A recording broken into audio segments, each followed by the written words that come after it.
can turn the world on with her smile, who can take a nothing day and suddenly make it all seem worthwhile. Well, it's you, girl, and you should know it. With each glance and every little movement you show it. Love is all around, no need to waste it. You can never tell, why don't you take it? You're gonna make it after all. You're gonna make it after all.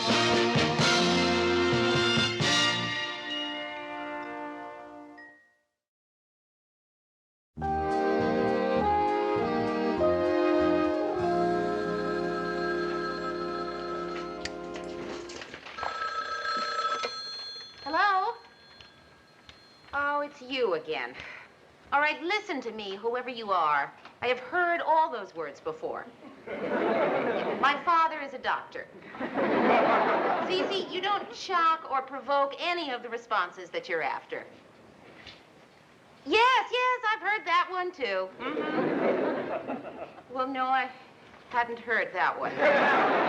Look, if you don't stop calling me every 5 minutes, I'm going to have to phone the police. Was that my mother? Stupid, obscene phone caller makes me so furious. Mary. Rhoda. Hi, Phyllis.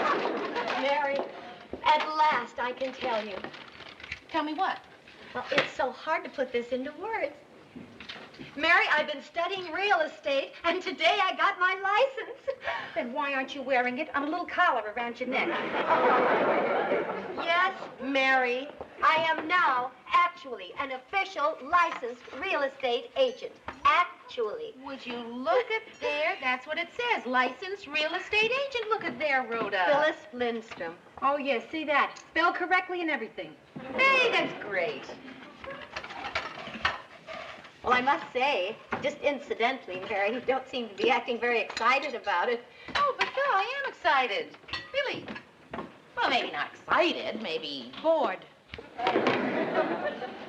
There's something I must say now. But I can't. I just can't. Don't ask me.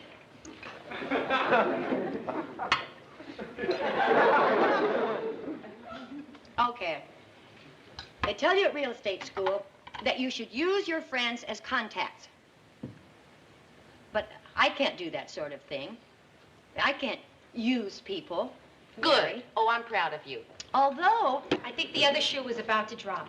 It wouldn't be actually using, not in the strict sense of the word. It would be more like helping each other, truly realizing the meaning of the word friendship. But no matter, I can't do that.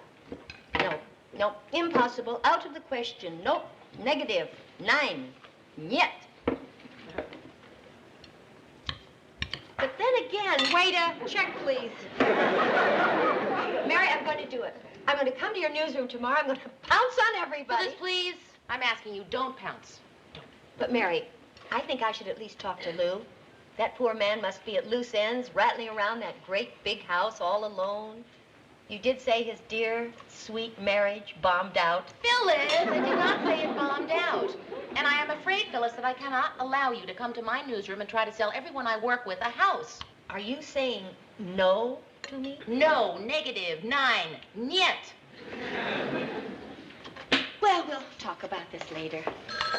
I'll get it. Just finish your salad. Hello?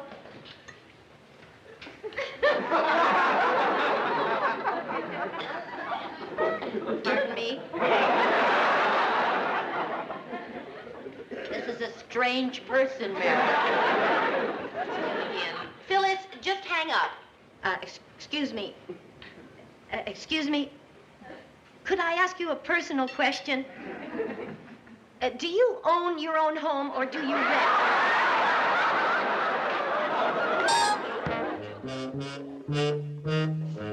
Morning. Morning. Oh, bad news, Lou. The newsroom was robbed last night. Oh, that's all we need. I just don't understand what kind of people steal things from other people. Burglars, Mary. bad they weren't kidnappers. Something's wrong. I can sense it. Television monitor's gone. All the electric typewriters are gone. It's the energy crisis, isn't it? Well, I know I do my part. Yesterday I took 2 bulbs out of my makeup mirror. And the newsroom was robbed last night. It's terrible. Wait a minute. We're insured, aren't we? There's a form. There's got to be a form. You'll need insurance form A-107. Oh, let's see. There's my new diamond wristwatch for $300, which you never saw. And the original oil painting signed by Picasso that I paid, let's say, $90. Oh, yes, all those Christmas gifts I bought for all you guys for next year. I was hiding them, you know me. And, a power mower I was going to take home. Ted, I checked your dressing room, and all those things are there. Power mower, sir? Yep. The wristwatch thing, diamond, and The Picasso, all right where you left them. Power mower?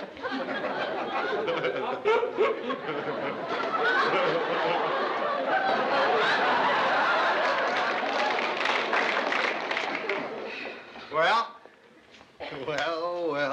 What did they take? Nothing. That's incredible. Everyone in the building was hit. I wonder why they left you alone. Well, I figure... skip it. What? No, it's, no. Mr. Grant, what is it? Say. Maybe they saw my high school football picture and my bowling trophy, and I figure the burglars liked me. Hi, Mary. Hi, Lou. Oh, hello, Phyllis. Lou, Phil. I got a new hat. Ah. And whenever I get a new hat, I always feel like having an attractive man take me to lunch. Want to complete the picture? What did she say about a hat? Phyllis is asking you to lunch. Why? Okay, Lou. Oh, I hate doing this so flat out and ungracefully. But, Lou, I'm going to sell your house. Sell my house. Oh, I hated doing it so flat out and ungracefully. But, Lou, you see, I'm a licensed real estate agent now, and I know how tragically alone you must be now that your wife, let's face it, blew the coop. Phyllis! Mary, please. Lou's the sort of guy who appreciates refreshing honesty. So, anywho, how about it? Lunch today, Lou? Think you know, Phyllis. Okay, Lou, forget lunch. Let's talk house. I can get you $50,000. Come on, you can't give me $50,000. Lou, look into my eyes.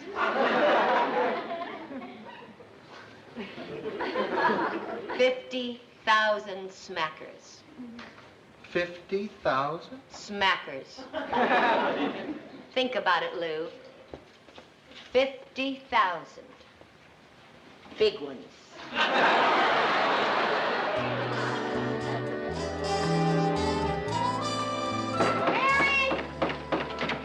Hi. Just came to drop my signs off.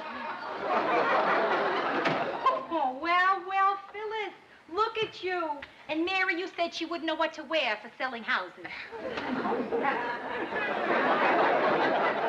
I'm having a dinner party tonight, and Mary said I could dump my stuff here, Rhoda. Oh, look, Rhoda. Here's one for you. Cute. Fabulous, Phyllis, really. Mary, look, how she worked it into the conversation with no words. The sign she had. Oh, Mary. I hope I can sell somebody at my party tonight. Somebody ought to be interested in something. Oh, I'm sure somebody will. Are you sure, Mary? Sure. You're just saying that, aren't you, Mary? Well, aren't you? Well, actually, Phil, I'm not sure somebody will be interested, but I certainly hope they will be. Sure, you hope, but you don't know. Hope? That won't do me any good. Hope. Phil, Hope. Oh, what's wrong? Why can't I sell anybody? Good Lord, doesn't charm count for anything anymore?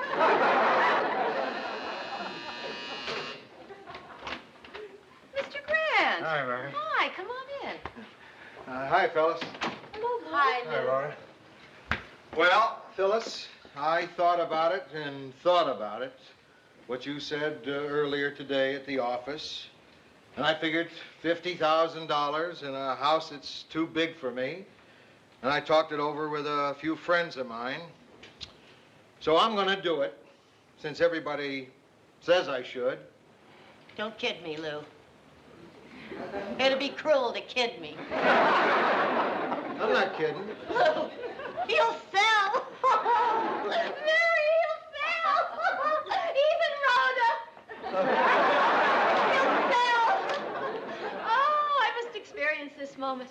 I can admit it now. Oh, for a long time, I thought it would never happen. I thought nobody would ever want to spend money for anything I ever did. Oh, call me Crazy Phyllis. Crazy Phyllis. I tried writing, but nobody wanted it, so I laughed in that way I have and said, okay, so you ain't a writer. And then I tried sculpting, and nobody wanted it, so I tossed my head back and laughed in that way I have. And I said, okay, so you don't have any sculpting talent. You ain't a sculptor. And now I suddenly see what I was born to do, to sell real estate. Mr. Grant, To would you sell, like a drink? and sell, Thanks, I'll get it. and sell, and sell, and keep on selling till I drop. And now, right this moment, is my very first, my virgin sale.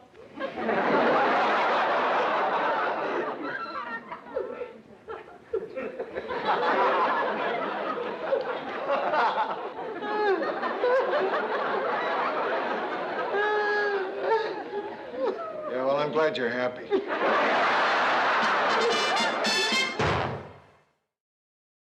Hi. Can I give you my card? Take it, think about it, call me later, we'll talk. Is Lou free, Mary? No, he's not in. Oh, Murray, did I give you my card? Phyllis Lindstrom, real estate. My card? Oh, Murray Slaughter, not interested.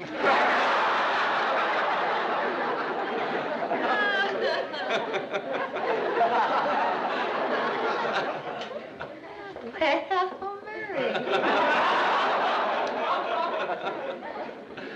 I wonder just how long you took thinking of how to embarrass me this way. Well, I didn't mean anything, Phyllis. I was just kidding. I'm just curious, just intellectually curious about people who go out of their way to embarrass people. Oh, I was only kidding, Phyllis, really. I feel awful about this. Well, I'm forgetting the whole ugly episode ever happened. I forgive you. Ted's dressing room's in the studio, isn't it? Yeah, right in the front. You can't miss it. Although Ted often does. Mary, if we don't finish this new budget, we'll probably have to work at home over the weekend on it. Would you mind working Saturday morning? No, I don't mind, Mr. Grant. Well, why don't you come over tomorrow morning around 9? Oh, well, I have a date tonight. Oh. Okay, make it 9:30. I guess a half hour isn't going to help, is it? No, not a lot. Keep it at 9. There you are, Lou.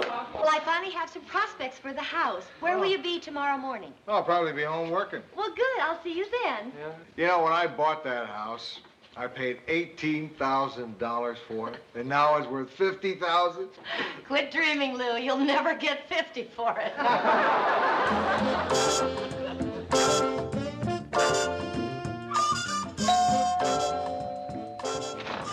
Hi. Good morning. I figured we wouldn't have a chance to go out, so I brought you breakfast. Don't need it. What's that? Where did you get that? I made it. What is it? Well, I figured you made me dinner so many times, I figured, hey, it's no big deal. Come on. Would you look at that? You made me scramble. Omelet. You see, what makes it an omelet instead of just eggs is the little pieces of onion and green pepper. Why didn't you think it was an omelet? Huh? What? Because I didn't fold it? Huh? Call it an unfolded omelet. I mean, I just can't picture it. Oh, I wish I could have been there, seeing you at the table with the knife, cutting up the green pepper and the onion into little pieces. Little green pepper, little green onion. All right, Mary. I mean, you can't even get coffee for yourself at the office, and you made me a scrambled omelet. Okay, Mary, enough egg talk. Aren't you going to try it? Yes, yes, yes.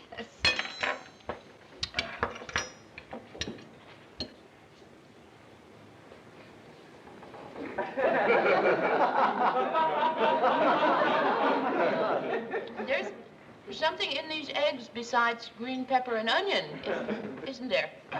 Beer.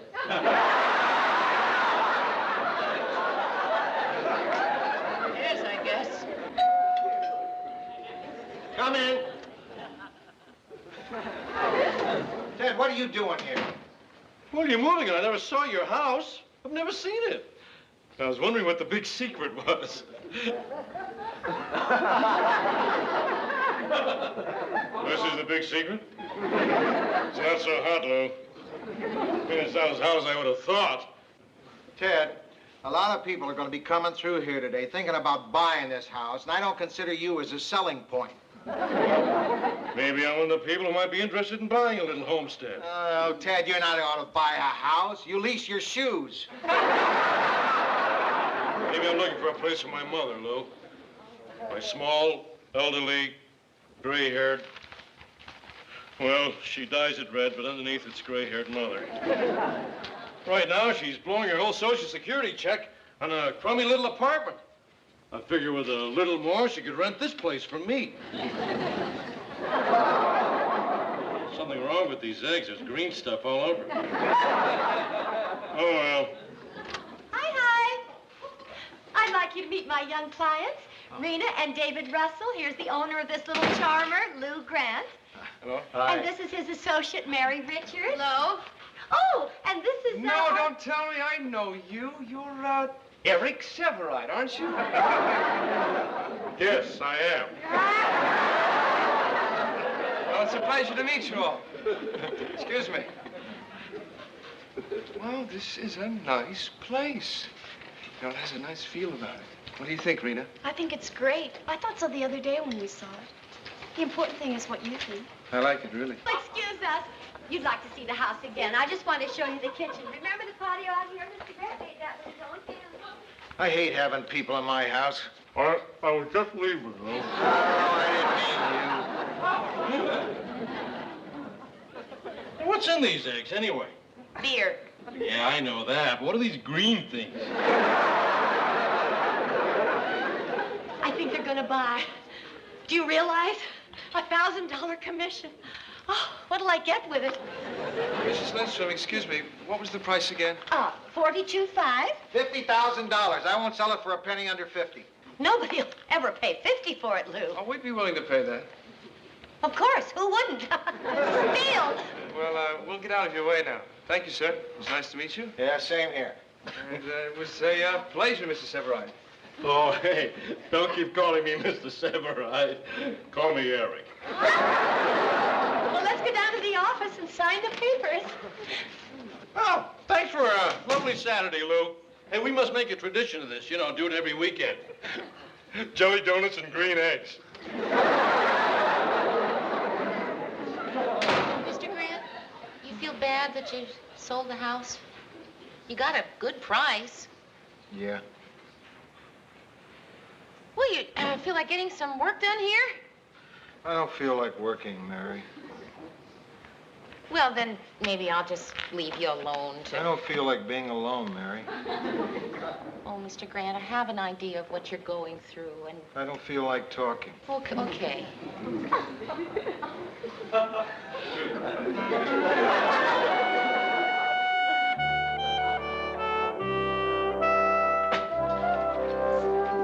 Mr. Grant, don't you think you ought to throw some of this stuff away before you pack it up? I want everything. It's all mine. I want it. Hey, watch it. A little more careful there, huh? Right. See the marks on this wall? Those are the heights of my children at various ages. Ruthie, Janie, Sarah. Mr. Grant, when was anybody ever that high? That was little Sarah. She was too young to stand up. Just how badly do you feel about leaving here? You look like you feel, pretty bad. Well, it's about time you asked me, Mary. I've been dropping little hints, waiting for you to draw me out to find out how miserable I am about all Well, this. why don't you just tell me then what's bothering you instead of trying to make me feel guilty that I didn't ask you 2 minutes earlier? Oh, wonderful, Mary. This is the worst moment of my life, and you're going to pick on me. Well, why are you making me feel like I've done something wrong? Oh, sure, you haven't done anything wrong. Phyllis is my friend, right? Oh, I see. So you're yelling at me because you can't deal with Phyllis. I can deal with anybody. Hi. Except her. Oh, isn't this exciting? Lou, why the long face? Oh, Lou, come on. I want you to give me a little smile. Come on. Just a little up at the edges. That's right. Oh, Lou. Oh, you'll feel better once you're out of here on account of the memories. I like the memories. See that over there?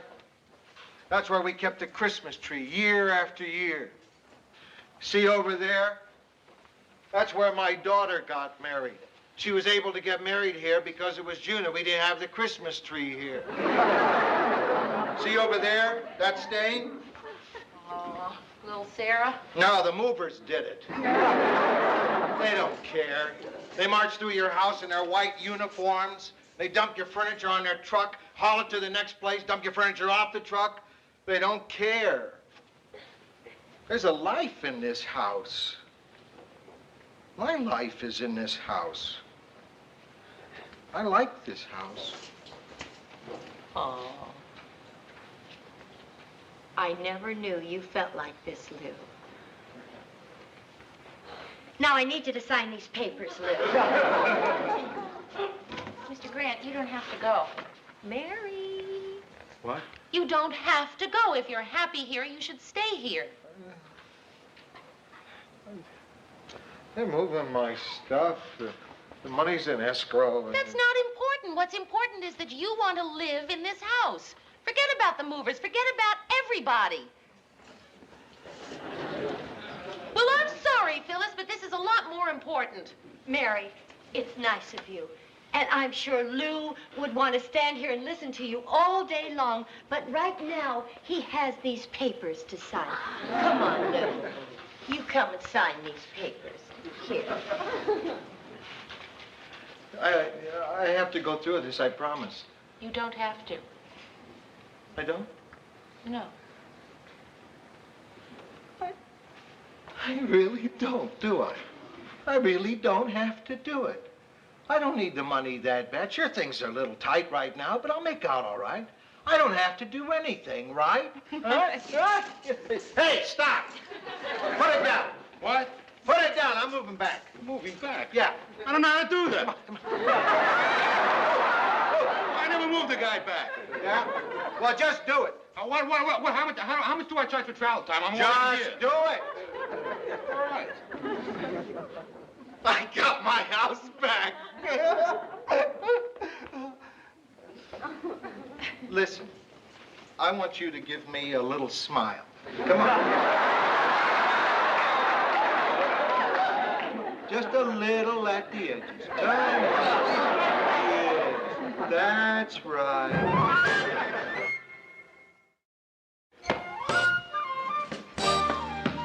Well, the old place is starting to shape up again. Yeah, we should have it back together in a couple of hours. Uh-huh. Oh, Lou, I just spoke to the two kids who almost bought your house, and I found the most wonderful place for them. Now, Lou, Yes, Phyllis. I'll never press the point. But just as a matter of information, just if you're ever on a quiz show and somebody asks you what happens if people back out of selling their house, do they still owe the commission to the agent? Well, just so you know it, Lou, the answer is yes. It's yes, Lou. But I'll never press the point. Well, that's really very decent of you, Phyllis. Yeah. Of course, my attorney might not be as reasonable as I am.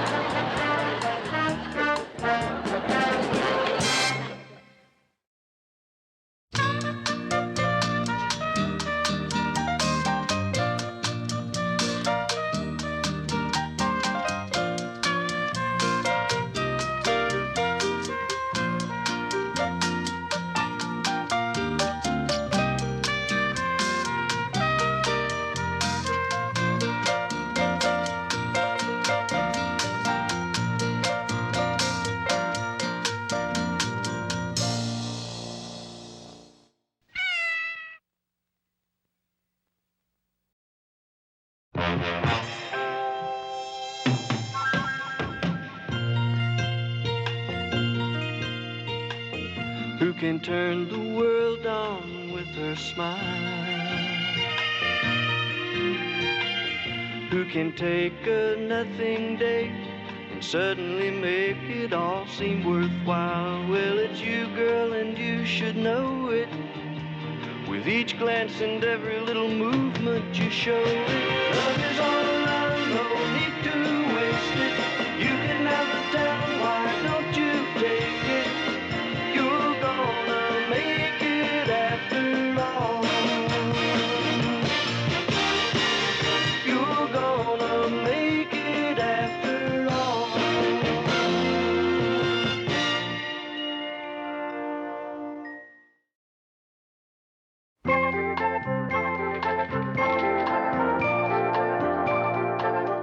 You finished sorting the fan mail, Mary? Yeah, just about, Ted. Oh, here's another one for you from the Salvation Army. Oh, how much you asking them for, Ted? Oh, I see Murray's got a flower just like Mary's. Yeah, my daughter gave it to me. Hey, it smells just like summer when I was a kid. It's plastic, Ted. I know, it smells just like my old beach ball. Did you know that Ted suggested that because of the gas shortage that we start a carpool? Well, that's not a bad idea. Well, we'd need 2 cars. You, Gordy, Lou, and I would go in one. Ted would go in the other. Oh, here's a letter for you, Murr. For me? Well, I never get any mail. How can it be for me? I don't know. It's Well, for it you. can't be for me. How can it be for me? Dear Murray Slaughter, I still say it's not for me. I've never written a letter like this before. Oh, Murr, you got a fan letter. It can't be for me. Well, there's a lot of us out here who realize that Ted Baxter only reads the words, but that somebody with a rare point of view is actually writing them. It's not for me. However, we know it takes a twisted, perverted, pinko rat like you to write it. It's for me. Mr. Grant, don't forget you have that meeting with Mr. Finch at 1 o'clock. Right. Well, it's 1 o'clock now. Mary, every time I have to go up for a production meeting with the production director, I have to sit there for 10 minutes while he tries to impress me with long-distance phone calls to Milwaukee. Yeah, well, this is a pretty important meeting, though. Oh, I know it is, Mary. For you. It's your idea to have a Sunday afternoon talk show, not mine. I'm just going up there to hear him say yes or no. Well, it's a terrific idea, and if Finch has any taste at all, he's got to like it. Finch? Taste? He's the guy who scheduled reruns of My Mother the Car at 7 o'clock, so he'd have something to watch while he ate. Mr. Grant, it's after 1. Mary, there's nothing to be nervous about. He's either going to love your idea, or he's going to say it stinks. You see, man? There's nothing to be nervous about. Well, he's right, you know. I mean, it really doesn't matter. If he likes the idea, then I'll produce my own show. If he doesn't like it, I won't. Doesn't matter. I'll just keep doing what I'm doing. Sitting here at my same little desk, earning my same little money. Murr, it matters. Newsroom. Oh, yeah, Jill. He's on his way up now. How could he cancel it? Oh. Oh? Oh! Yes, well, we'll just send Mr. Grant down when he gets there. No, I'll tell him myself. And Jill, you are a wonderful secretary. Bye. Hey, what happened? Well, Mr. Finch had to cancel the meeting, but he left word to go ahead and try one show just to see how it works out. Murray, I'm going to produce my own show. Mary, that's great. Congratulations. Oh. Well, Murray, I just hope I do a good job. Oh, you're going to be fine. You really think so? I know so. Finch wasn't there. Why are you smiling at me? I know something you don't know. Mary, don't get cute. I hate cuteness. Cuteness is not one of my favorite things. Mr. Finch approved the idea. At least we're going to do a pilot. Mr. Grant, I'm a producer. Oh, congratulations, Mary. Well, you don't seem very happy for me. Mary, I've been a producer for a long time, and I know something.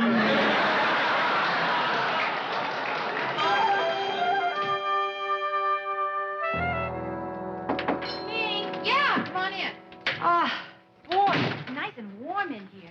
You know, they lowered the temperature at the store again today. It was so cold, Mayor. A guy sprained his back testing a frozen waterbed. Hey, listen, I got some great news today. What? Rhoda, the program director, wants to do my show. What show? Remember that Sunday afternoon talk show idea I came up with? Ah. Uh-huh. Well, you don't seem very excited. I know, isn't it funny? I'm usually such an emotional person. You know. Can you imagine this? I'm not excited over this news. Rhoda, what's wrong? Nothing. So, they're using your idea for a show, huh? Hey, come on, what is it? Okay, Mayor. You've obviously forgotten, but the idea for the Sunday afternoon talk show was mine. Yours? Mine. Rhoda, I don't think so. Mary, I know so. Come on, Rhoda, I remember exactly how it came up. Remember it was that Sunday afternoon, you and I were sitting around wondering what we were going to do, and I said something like, gee, I wish there were a way to find out what's going on in this city. And I suppose you don't remember how I then said something like, why don't you do a show about it? It could be an hour on Sunday afternoons from various locations. You could do celebrity interviews and features on what's happening around the Twin Cities, art exhibits, restaurant tips, that sort of thing. Well, Rhoda, I can't be expected to remember everything. I mean, my mind is not a tape recorder. Or maybe it is, and you accidentally erased that part of the tape. Oh, Rhoda, I feel just awful. I stole your idea. Oh, come on. Listen, you didn't do it on purpose. Hey, you know what? We could work on the show together. It's just one show. You could help me nights and on weekends. You mean it? Yeah. Gee, I don't know. That could be very exciting. It could. I mean, and you're creative. That's the main thing. Oh, Mary, what do I know about television? I mean, I'm a window dresser. Oh, Rhoda. Maybe. I don't Come know. on, you gotta have some ideas about what you'd like to see on television. Yeah, I do. Just once, I would love to see the man from Glad stuff Mrs. Olson into a giant bag.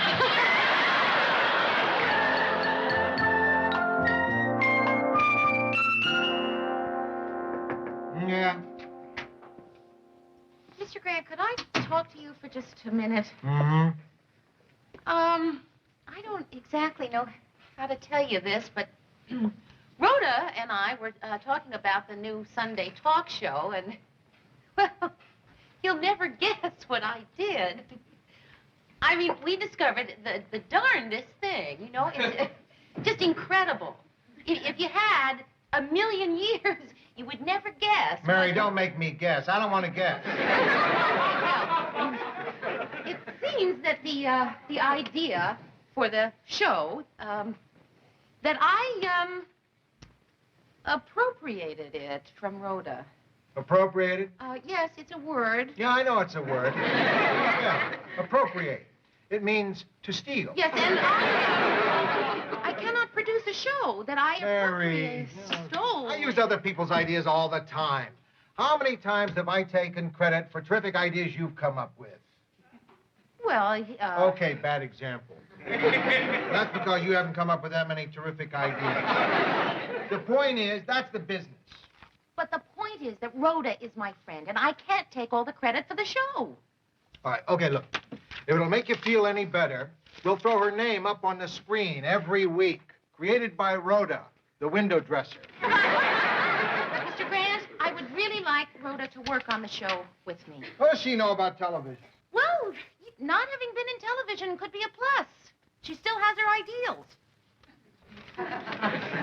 Mary, people who still have their ideals don't stand a chance in television. Mr. Grant, Now, wait a minute, what really... am I arguing with you for? You're the producer. You want Rhoda, you got her. Hey, terrific. Mr. Grant, thank you. Yeah, listen, Mary, about this show. There's one thing I'd like you to promise you'll do for me. Yeah, sure, what? Don't mention it to me again.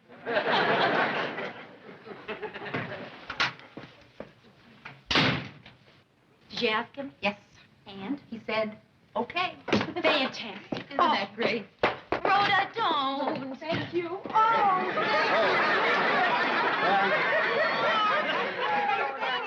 I guess just Thank you, Lucas, for being really terrific. Yeah. And wait till you hear the ideas I have for this show. Yeah. Tell her. First of all, the host. They gotta be really good. Rhoda, you gotta have a strong Tell her! Rhoda, look, Tell Mr. her. Grant doesn't want to hear about the show. He doesn't want to know about it. He doesn't want to hear about it. Really, really. So let's you and I go talk about the hosts. Oh, hold it. Come back here. Before I never want to hear about it again, there's one thing I forgot to tell you. Finch wants Ted and Sue Ann Nivens as the hosts. What? You mean Ted and the Happy Homemaker? Oh, no, Mr. Grant, why? Oh, because we've got them. They're under contract. Oh, we gotta have other people under contract, too. Oh, sure. You want to use Chuckles the Clown and Uncle Oompa the Polka Prince? Welcome to television, Rhoda.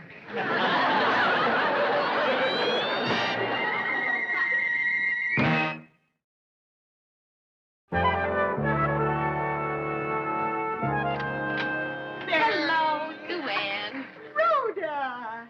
Oh, hi, Miss Sue Ann. What an interesting outfit. I wish I could wear old clothes as well as you do. Sue Ann, it's going to be just wonderful working with you. Mary, there's something different about your apartment. No, I think it's the same as it was the last time you saw it. Oh, no. Now, don't you try to fool me. There's something different about No, this room. Not at all. Ah, there it is. You have a hole in your couch. Where? Right here. Oh. Yeah, I told you there was something different about this room. Yeah. Surprise, surprise. Georgette. Hi, Mary. Hi, Ted. I brought Georgette along to take notes of the meeting. Oh, you take shorthand, huh? Yeah, I can do 115 words a minute.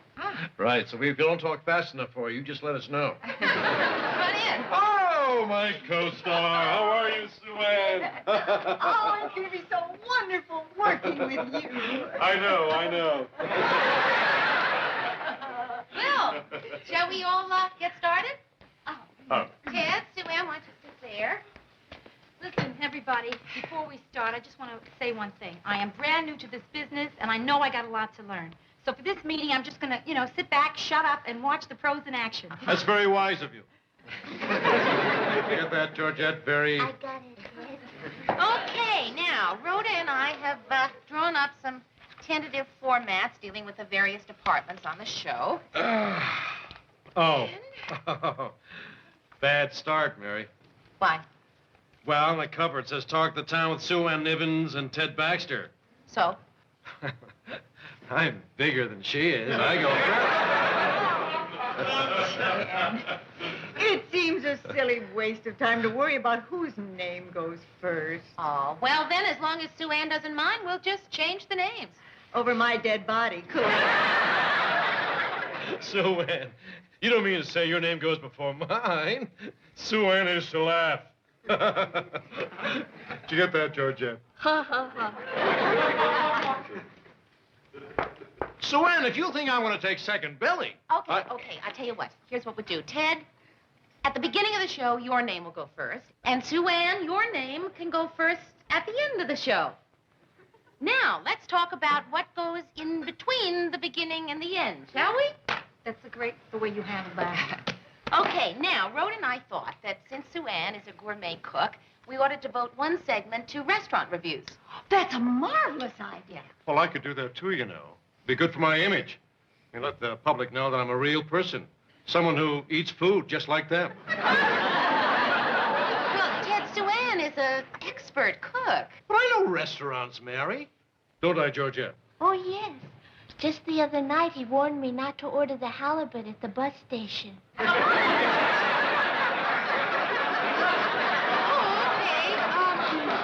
Ted, then you both do the restaurant reviews.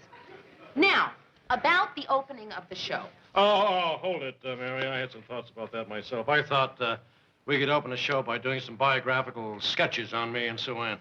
Biographical sketches? Well, yeah, tell the Ted Baxter story. Story of a little boy huddled up to an old radio, listening in rapture to Lowell Thomas and thinking, someday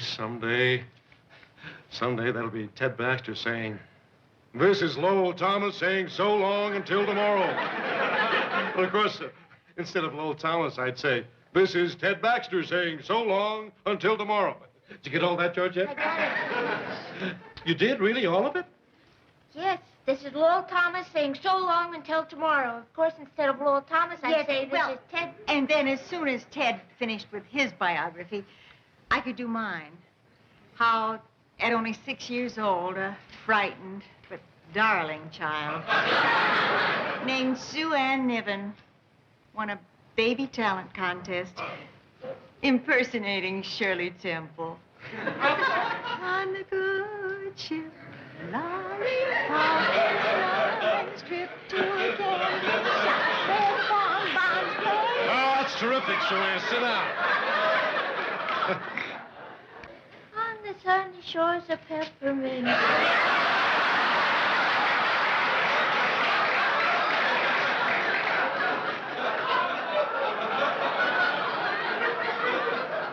Now, listen, everybody, I know I promised before that I wasn't going to say anything, but I think that at this point, right here, I have something terrific to contribute.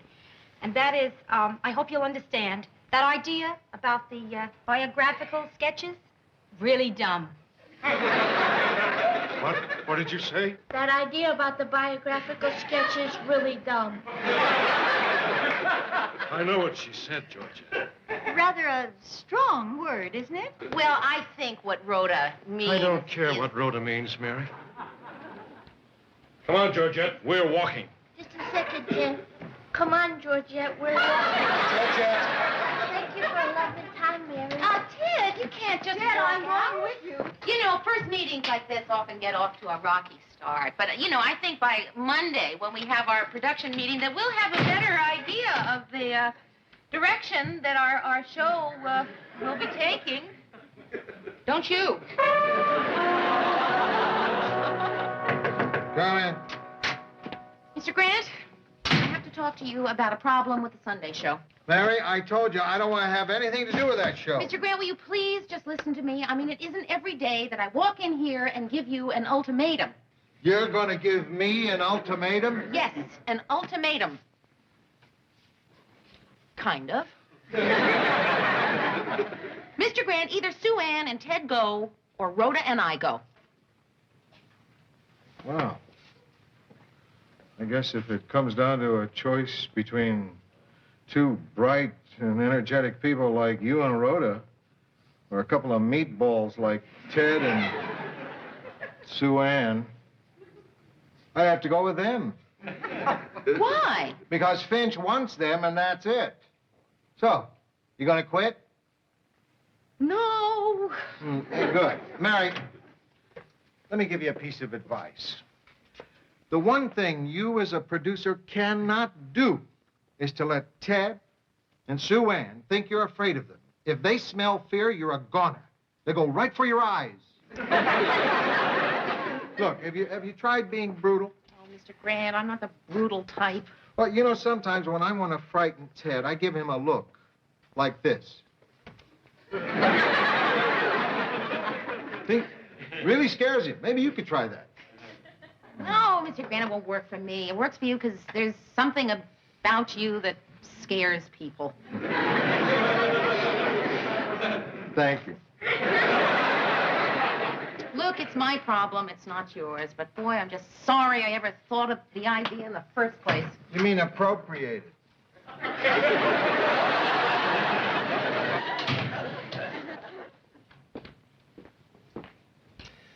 The look on your face, I'd say that Ted and Sue Ann are still in. Yeah.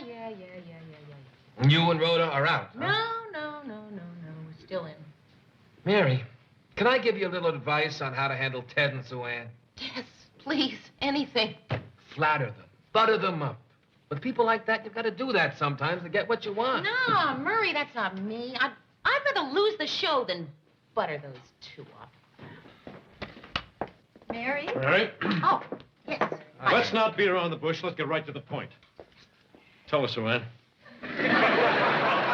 Mary, we want Rhoda off the show. Off the show? I've been reading some of the notes Georgia took at the meeting, Mayor. You know the word dumb was used 5 times? No, I don't like that word, Mayor. Some people don't like the color green. I don't like the word dumb. I don't know what it is about that word that rubs me the wrong way. I just don't like it. It must be the same reason I don't like the word bald.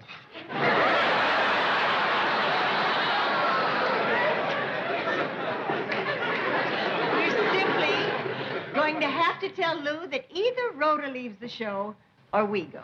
That's right. Oh, okay, wait, look, I gotta be honest here. I mean, I'm not the kind of person who will butter people up, you know, it's just not me. But I know what open-minded and fair people you both are. Mary, I'm tough. All right, tough, yes, but good tough. The best kind of tough there is, because you're fair tough. I mean, Sue Ann, you just ask anyone here at the station, and they will all say that the beautiful thing about you is the way you have of working with people. Do they? Oh, they don't. They do, Sue Ann. I'm kind of tough, too, you know. Bet you But every time I mention your name, the one thing that Rhoda always says about you is, besides, of course, how really talented you are, is how patient and tolerant you are of the people who work under you. Well, I look at it this way. You gotta be nice to the people you meet on the way up before they do it to you. Surely you two warm people can find it in your hearts to forgive and understand the inexperience of a newcomer who was just trying to do the best darn job she could for you guys. Well, all right. We'll give Rhoda another chance. I knew it. I did. Don't say it.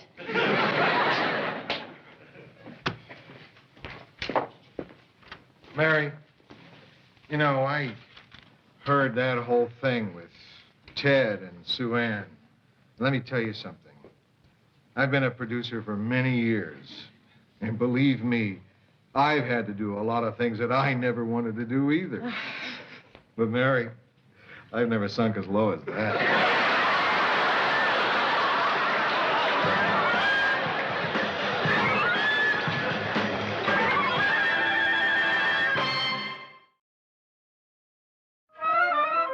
Mary, don't worry. I learned my lesson. I'm going to be the soul of tact. Okay. You don't have to overdo it or anything, but a little diplomacy wouldn't hurt. Gotcha.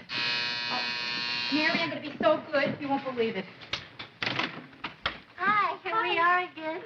Sue Ann, Ted, hello. I am so glad we worked everything out. And aren't you looking lovely? Thank you. Say, Mary, Sue Ann and I came up with a terrific finish for the show.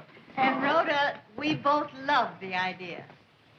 Look, why don't we talk about the end of the show when we get to the end of the show? Right now, I'd like to talk about the beginning. Now, Rhoda and I That won't thought be necessary, dear. We've already written an opening monologue. a monologue? Yeah. Tell some jokes. Get some humor into this thing. Jokes. Read the introduction, Georgette. And now the stars of our show, the one and only Ted Baxter and Sue Ann Nivens. Thank you very much for that wonderful reception. You know, I haven't heard so much applause since I was held up and spanked as a baby. Ted, do you believe the prices of food these days? Meat is getting so high, it's cheaper to eat money. But what a beautiful spring day it is today. In fact, it's so beautiful today, I heard that Ironsides decided to walk to work. Okay, look, Sue Ann, Ted, want to sit down? Well, you can't open a show like that. Why? Rhoda loves it, don't you, Rhoda? No. What? Ted, it's awful. It's the dumbest thing I ever heard. There's that word again. Yeah, that settles it. I want her fired. And that goes for me, too. Okay, well, now listen, you two. I'm going to tell you something. If Rhoda goes, I go. You know somebody we can get? Of course, how hard can it be to find a producer? Right. You know, you and I could do this thing ourselves. Hey, that's a good idea. Who That's needs all. producers anyway? That's not that much of a job to find. Boy, are they gonna bomb.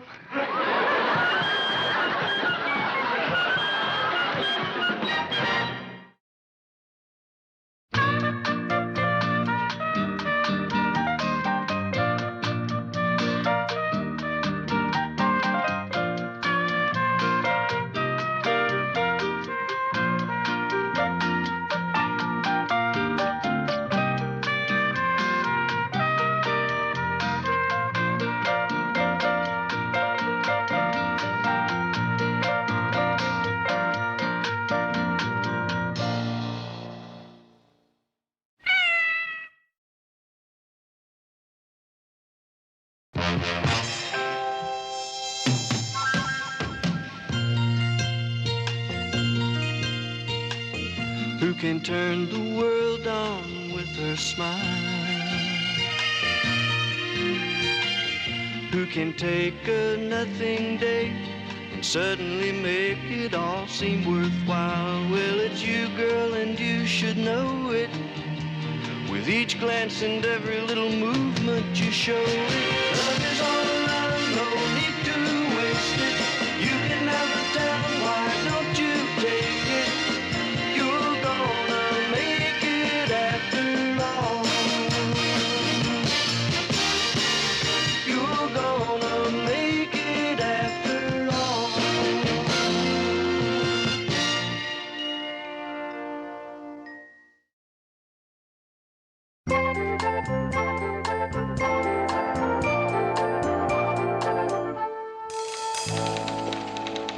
Say, Lou, what do you think of this? I wrote it. In the cold, gray chill of dusk, the bank felt the robbers enter and violate it. Ed, what kind of news story is this? It's a technique I learned in my creative writing class, Lou. It's called personification. I rewrote Murray's story telling of the bank robbery from the bank's point of view. Ted, don't write anymore. We're not even sure we want you to read, so don't write it. Well, I only took the course, Lou, because I heard Cronkite sometimes writes his news, and if Cronkite can do it, Baxter can do it. And if Baxter can do it, a duck can do it. If it weren't for me, we wouldn't have that swell scoop right now. Ted, don't say scoop. Scoop is what Lois Lane says to Clark Kent. If you want to say scoop, go get a job on the Daily Planet. While you're at it, Lou, why don't you try to get him to take the press pass out of his hat band? Mary, you're going to have to do this story over again. Take out Ted's words and put back Murray's. Right. Murray, have you finished that editorial yet? I'd like to read it before we go on the air. Yeah, here's the first page. I've got to proof the rest. I know what it is that's bothering him. Faced it all my life. When you're really good looking, nobody takes you seriously. Hiya, Mayor. Hi. Your car and I are here. Oh, And I put in a full tank of gas for you. hey, that's great. Yeah, listen, it's getting pretty hard to get gas these days. I had Yeah. to give the attendant a free set of glasses. Boy, Mary, you know something? You got a real Ms. job. What do you mean? Well, this is the kind of job Gloria Steinem wants you to have. Oh, yeah, right. Whereas my job, Gidget would have passed up to go hang 10. Oh, come on. It's the truth, Mayor. Responsibility, all this excitement. Although one semi-exciting thing did happen to me at work today. Oh, yeah? What's that? They fired a window dresser. She stole a mannequin. Listen, Rhoda, give me just a few minutes, Lee. I gotta finish the story. Yeah, it's a short story, though, Mayor. Listen, they were interviewing people for the job, right? So they were all set to hire this one girl. And then they found out she lied about having a lot of previous experience. Oh, Rhoda, listen, really, I gotta get this done, please. Right, sure. They'll probably hire her anyway, though. I think they should. I mean, everybody lies on job applications. I know I have. Sure. Hey, Mary, you lied on your job application for this, right? You said you were a college graduate. Remember? Rhoda? Oh, I'm sorry. You got to finish. Go on. Go ahead. Rhoda, I went to could trying I out- speak to you for just a moment? Yeah, what? Ted, would you excuse us? Oh, yeah, sure. Rhoda, that application thing is something I felt really funny about, and I didn't want anyone to know. Oh, you're I kidding. still don't. Oh, Mary, that's so silly. I mean, listen, you've been here for 3 years. Who cares? No one does. Rhoda. I'll prove it to you. Lou, you don't care if Mary isn't a college graduate, do you? Why should I care? See? Because she said on her application that she was. Mary, you were the last human being on Earth I trusted to always tell the truth. What a relief. We'll have to talk about this. Yes, we'll have to talk about this, Mary. I'd like to know what other little stories you made me swallow over the years. Are you happy? Oh, me. You lied. Oh, Mary lied. Little Miss Perfect lied. Liar, liar, pants on fire. I have some work to do. I could have done things like that, you know. I could have said that I was a college graduate. Sure, why pay tuition? You want to be a college graduate? Just lie and say it like Mary. What else did you make up little stories about, Mary? If, in fact, your name is Mary. Mr. Grant, do you want this rewritten? Yeah, I want it rewritten. I want it rewritten by a college graduate. I'll bet you didn't even go to college at all. Yes, I did, Ted. I went for 2 years. Oh, sure, 2 years. Let's see, that must have been when I got my PhD at Heidelberg. Ted, you're on. Oh, I am? How am I doing? Mary, come on, kid. You can't possibly be upset. Oh, yeah, well, I think I am. Mary, you just can't be.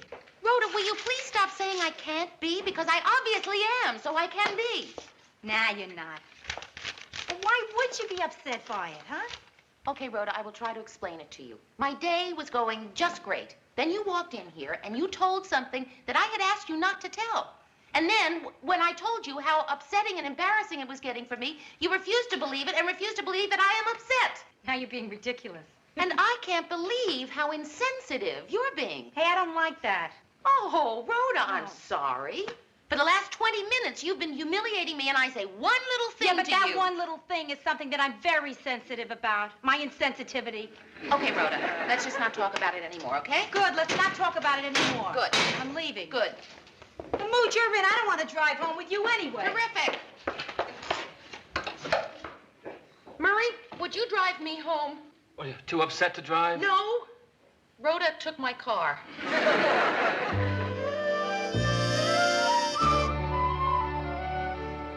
Are you sure you're all right? Yeah, I'm all right. You can go, really. I'm fine. Because I can stay if you're upset. Yeah, well, I'm upset, but I'm not so upset, but you can't go. Okay. Murray, am I wrong? Mary, you're asking the wrong person. You know how I feel about you. And I still believe you graduated from college. Well, it's just so crummy. What are you doing? Oh, it's just this thing I have. If I'm upset, I have to stay busy, so I organize things. When I was a kid, if I got mad, my mother used to put me in whatever room needed tidying up. Mary, I have this friend who goes to a psychiatrist, and he told him that when you're mad, it's healthy to yell at the person you're mad at.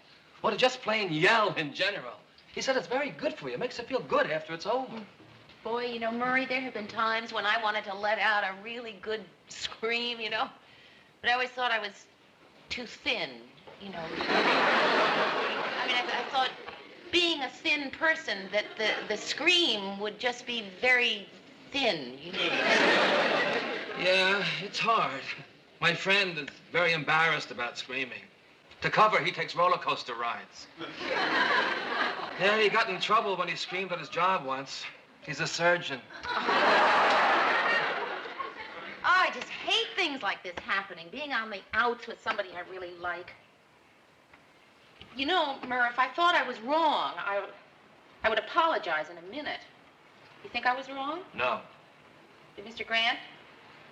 Well, he did it first. Yeah? Yeah, but later he said he thought Rhoda just went too far.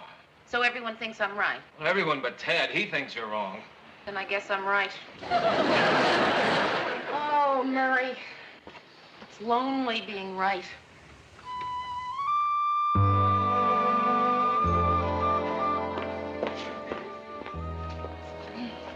Everybody, before I say good morning, I just wanted to say that, about that little scene that I was a part of here yesterday. Well, I'm sorry. Good morning.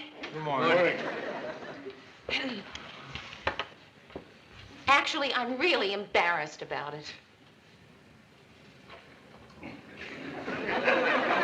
I always thought that if you just said you were embarrassed about something, that then you wouldn't be embarrassed anymore. I was wrong.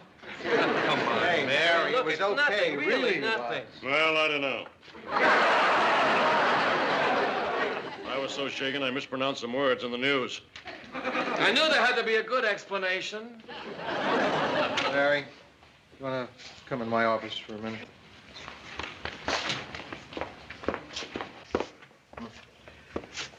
Mary, I brought you in here to make you feel better, but I've got a meeting in 5 minutes. So look, the reason I hired you had nothing to do with what you said on your application. I hired you because you were right for the job.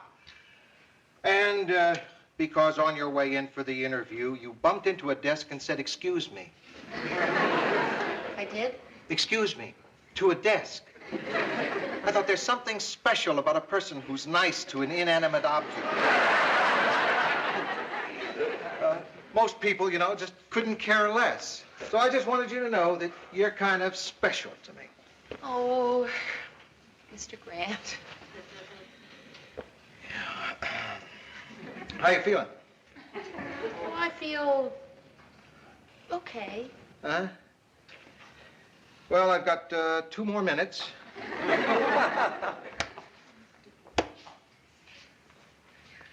You know, you dress great. Thank you. And everybody at the station likes you. I heard it 4 times today. I like Mary. I like Mary. I like Mary. I like Mary. Thank you, Mr. Grant. Mary, if you're not feeling better yet, I guess I can be late. Oh, no, Mr. Grant, I feel better. Oh, not a moment too soon. Thank you. Say, now that you and Rhoda are on the outs, what do you say we have dinner together sometime this week? Nothing fancy. A steak, baked potato, good red wine, that kind of thing. Mr. Grant, that sounds really nice. I like that. Okay, I'll be over at your place Friday night.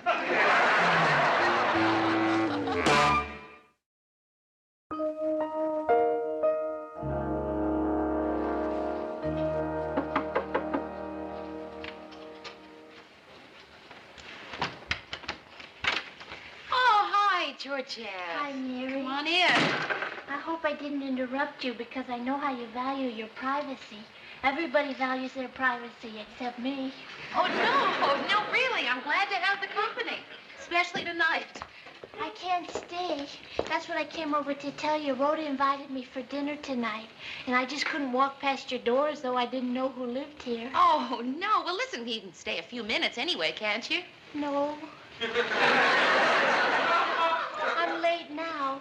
I hope you don't mind my going up there. Oh, Georgette, please don't worry about that. But, Mary, I do worry about that. I'm worried sick over you and Rhoda. I've been having these ridiculous thoughts about how I can get you two to be friends again. We'll be friends again. Don't worry. But it's been a while, and you're still not back together. I was thinking of drastic things to do, like pretending to sprain my ankle on the stairs, so you both come running out to see why I was screaming in pain. But I'm not that good at fooling people. And frankly, even though I like you both so much, it's not worth really spraining an ankle. But is there anything I could do? No, really, not a thing. You just tell Rhoda hello. You mean it? Yes. Tell Rhoda Hello. this could do it, Mary.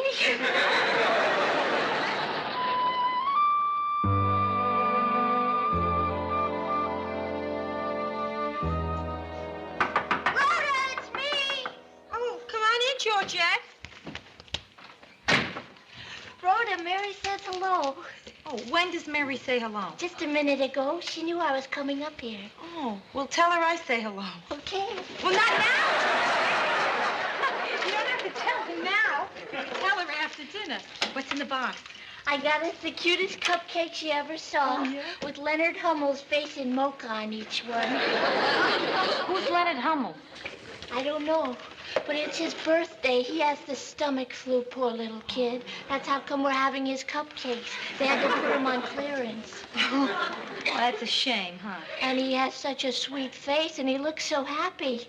I guess this was taken before he had the flu. Very thoughtful of you, Georgette. Thanks. You're welcome.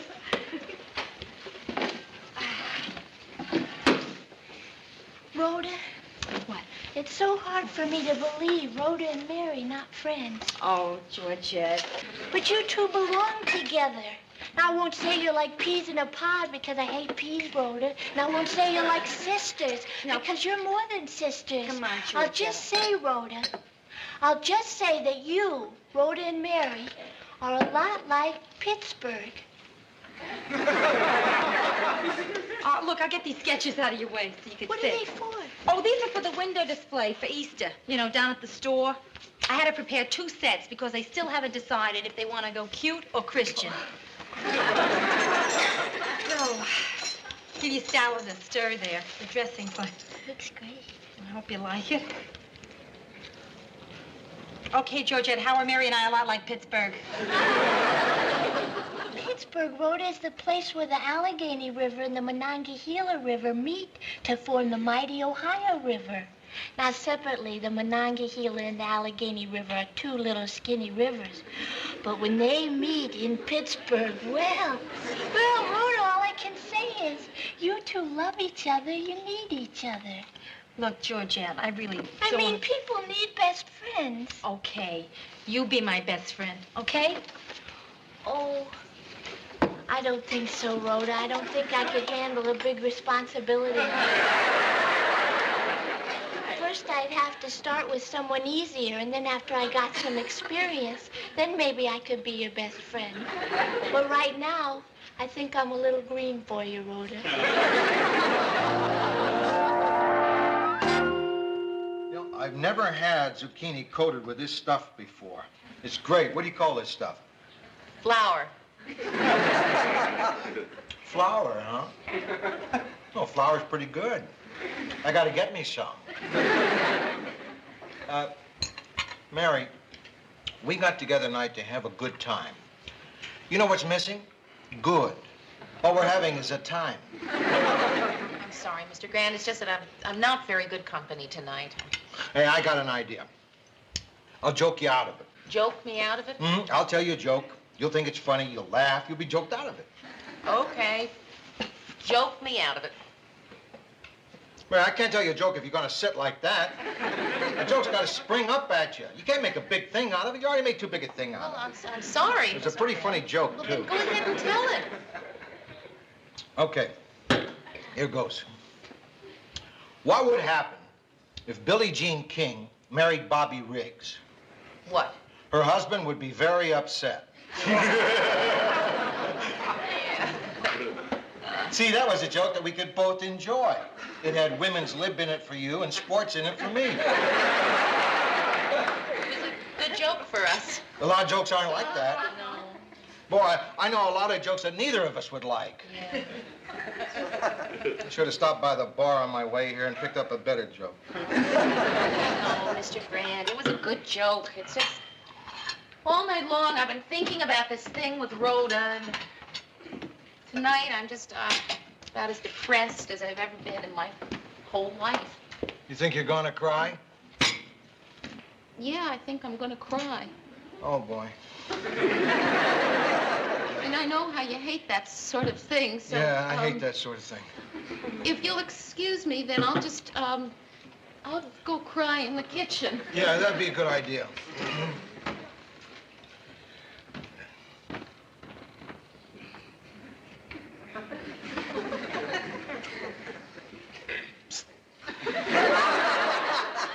Mary, could you lower that thing?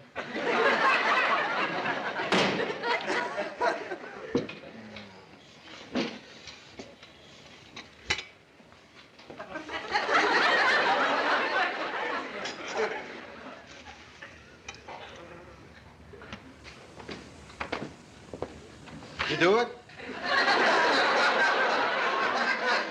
No, I was going to, and, I straightened out a cabinet instead. Oh, Mr. Grant, I know this seems like a little problem to you. Why do all my big problems seem like little ones? What are you talking about? Oh, well, you know, if anybody else says that they're gaining weight, you know, they get great advice on diets and things. If I say I'm gaining weight, people say, good. If I have a cold and I feel really miserable, the only thing people say is, oh, don't you look cute with that little red nose. Cute, Mr. Grant. You know what it's like when people think you have cute, funny problems? Having people laugh and make jokes because you have these dumb, funny little problems. Listen, Mary. No, listen. Because people make jokes doesn't mean that they don't care. People make jokes because it's a way of covering up their feelings. People can make jokes and really care, Mary. That's a very insightful thing you just said. Yeah, well, I got lucky. Usually, I'm not so insightful. Once in a while, I take a shot and I get lucky. Actually, Mary, this whole conversation is really over my head. Hey, you know what I think would be the best thing you could do for yourself right now? What? Forget your problems, think about something else. Like what? Basketball. There's a great game tonight. Might take your mind off things, and I have a bet on it. You know, Mary, this isn't such a bad evening. We had a dinner hour, the crying hour, now a basketball hour. Are we having lots of fun?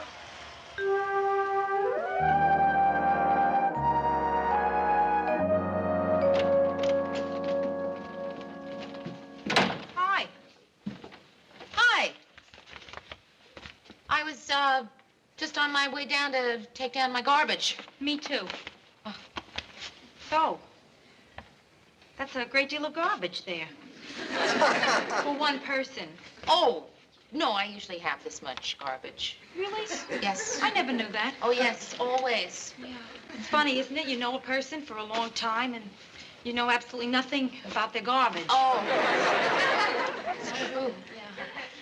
Yeah. Georgette said you said hello. Oh, yes, I did. I said hello.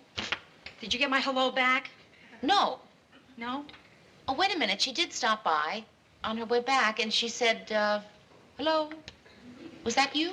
Well, I guess I better take my garbage down. Hey, Mary, listen, there's something you should know about my garbage. This isn't it. I took it down 2 days ago. Oh? This garbage is counterfeit. I mean, I have $35 worth of makeup in here, and if I throw this away, I will lose that natural look. Mary, I was on my way down to talk to you. Really? Yes, I was. It's so stupid, hiding behind fake garbage. But I figured if I chickened out when I was on my way to apologize to you, that I would just, you know, Oh, at least I would really? be You in the don't have to explain. I know. Oh, I'm I'm just really so sorry. glad. And I'm, oh, really? Mary, I went crazy this week. Really. I know, me too. All week long I kept thinking, something's wrong. I got to talk to Rhoda. And then I would remember that it was you. Mary, look, let's never. Never, ever. No. It is no snapping without my best friend, I I gotta know, tell you. that's right. I went up to total strangers and said, do you think you'd like me better in a shag? And do you know that I have been getting close to Ted? Gee, I know we've made up because I'm hungry. That lump in my stomach has become air. Oh. Do you want to go out and get something to eat? Yes, I would love it. Oh, great. Well, wow, 5 days to catch up. So what's new? Oh, well, this week I met a United States Senator. We fell in love. We got married. Thursday I had 2 children. Named them both Mary.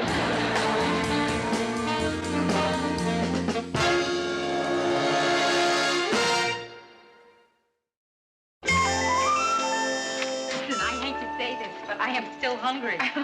Well, I got some cottage cheese in the fridge. Mary, please, nobody makes up with cottage cheese. Did you ever watch Father Knows Best? Yeah.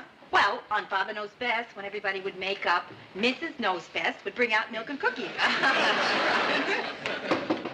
you have any milk and cookies? No. Ted, hi. Okay, I'm glad I found you two together. Mary, sit down on the sofa. Rhoda, sit down. Sit down right over there. Ted. Now, I'm going to say this once, and I'm going to say it fast, so you better listen hard. Now, Georgette is worried sick about you two. Today we're having dinner at our favorite out-of-the-way restaurant, and she was so upset about you two, she dropped her tray. Now, I'm here to see to it that you two stop fighting and get along with the business of being buddies again. Okay, Mary? Tell Rhoda you're sorry. Ted. Tell Rhoda you're sorry. I'm sorry. Rhoda, tell Mary you're sorry. I'm sorry, Mary. I am so sorry. You don't know how sorry I am. Okay, that's enough sorry. Now, shake hands. Oh, Ted. Shake hands, you two. I feel a little like Kissinger here. Okay, we made up. Are you happy now? Okay, that's good. Now that everything's okay, maybe Georgette will start worrying about me now. Oh, but remember, if I hear that you two are fighting again, I'm going to come right back down here and straighten you two out. Well, a threat like that, I'd say you and I could be friends for a long time.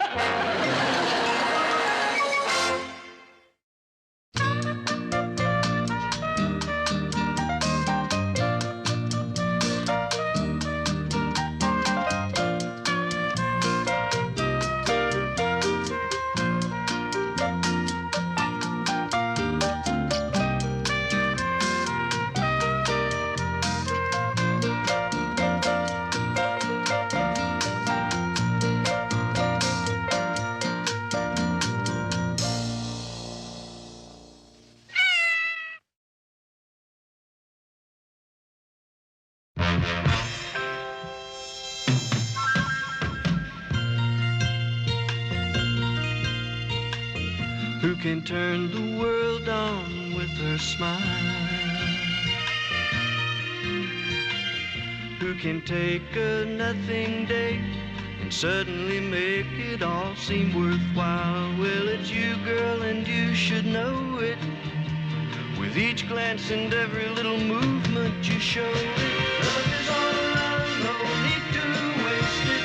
You can never tell, why don't you take it? You're gonna make it after all. You're gonna make it after all.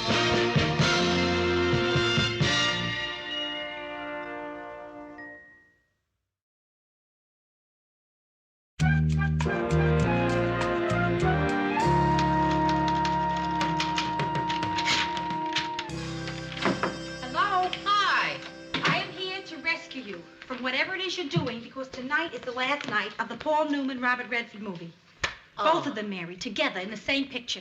2 fantasies for the price of one. No. Come on. Don't tempt me, Rhoda. I can't. Mary, please, you're not hearing me now. Newman, Redford, you, me. You can have first choice. I'll take leftovers. Rhoda, I'd love to, but I can't. I gotta bring our obituary file up to date. Obituary file? Yeah, you know, the ones that we do in advance so that if somebody suddenly dies, then Ted doesn't just have to hum taps. And I will never get it finished by tomorrow morning. Okay. You got me. What do you mean? Ah, Mary, please, you think I don't recognize that old routine? Sure. That's the famous get the other person to help you write obituaries ruse. Works every time. So, what letter are we up to here? A.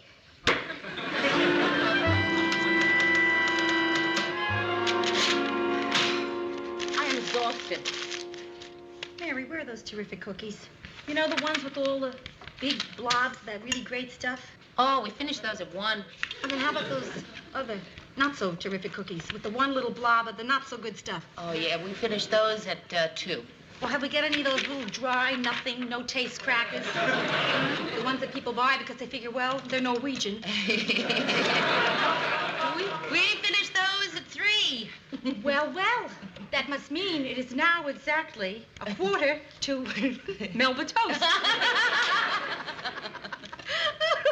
You know, this is only funny because it's 4 in the morning, I right? guess, And we are punchy. Now, Mary, look, let's get organized here. We have got to finish. I know. I mean, be serious All right, now. okay, all right. Organized. Yes, Right. indeed. Serious. Mary, I'm surprised at you. You have got to get this finished. Okay. I mean, that wasn't funny. But this is. So listen, who is next? W. We're up to the W's. Welsh, Raquel Welsh. Raquel Welsh. Mhm. Oh, this is going to be easy. Yeah? Raquel Welsh's obituary, sure. Okay. One thing for positive. We know she didn't drown. Oh, Rhoda, that's terrible. Thank you. Didn't drown. Are you typing that? Okay, the end. Exit Raquel Welsh. Okay, now. Onward. Yeah, the next one, W. Oh, here. Wee Willie Williams. Aww. Who's Wee Willie Williams? Wee Willie Williams is the oldest living citizen of Minneapolis. He's 110 and a half. Okay, 110 and a half. I got one. Okay. For a long time, Wee Willie Williams was the oldest living citizen of Minneapolis. There were other citizens of Minneapolis who were older. Yeah. However, they happened to be dead. Okay. When last interviewed, Wee Willie replied that he had no immediate plans for the future, but hoped to include traveling, gardening, and breathing.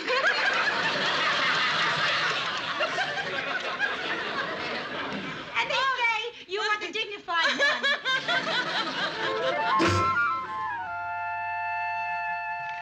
Oh, the commercial's almost over. What's his name is on? Ted Baxter with the final item after this further message. Anything happened while I was out? No. Oh, except I had to add an obituary. Oh? Yeah, that old guy died. What old guy? You don't mean Wee Willie. What's his last name? With a W. Hey, Williams, that's it. Ted got it from your desk. Murray, no. Murray, is it too late? I gotta stop him. And now we come to a sad part of the news. Wee Willie Williams is dead at 110. Murray, what's wrong? For a long time, Wee Willie Williams was the oldest living citizen in Minneapolis. There were other citizens in Minneapolis who were older. However, they happen to be dead.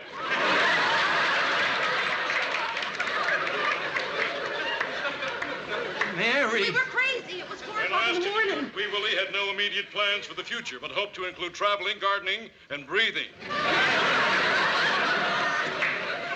I had no idea when he brought it in to show you. I didn't know that Ted was going to get it. Wee Willie had two main hobbies, which were whittling and going down to the bus station and not doing anything. He also enjoyed playing his favorite little game, which he called ignoring people. How it was played was, no matter what anyone would say to him, he would turn his head away and stare off into space. But look at it this way. Now he can play it even better because he doesn't have to worry about blinking. This is Ted Baxter saying good night. Good news.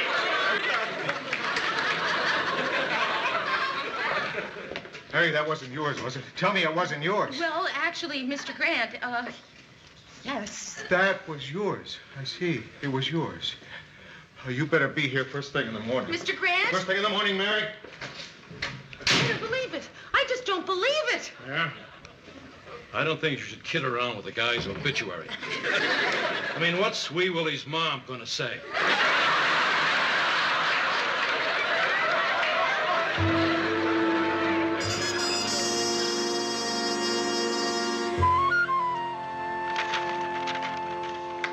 Murray, I've never seen Mr. Grant the way he was last night. I mean, I've seen him yell, and I've seen him be sarcastic. I've never seen him be so mad that he couldn't talk. Murray, do you think everything's going to be all right? Sure. I'd bet Ted's life on it.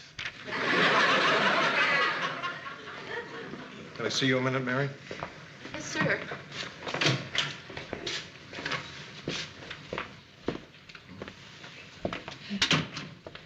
Mr. Grant, what I wanted to say, well, it isn't exactly an excuse. Mary, there's no excuse for what happened. You're right. Of course, there is no excuse, but there is a sort of explanation. Mary, there's no explanation That's for what true. happened. I know. But well, there's a kind of a half reason. Mary, there's no reason for what happened. Maybe you'll understand what I'm about to do if I tell you a little story. Yes, Mr. Grant, yes.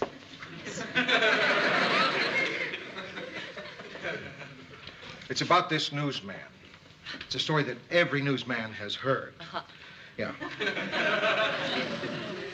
Well, when I was on the paper...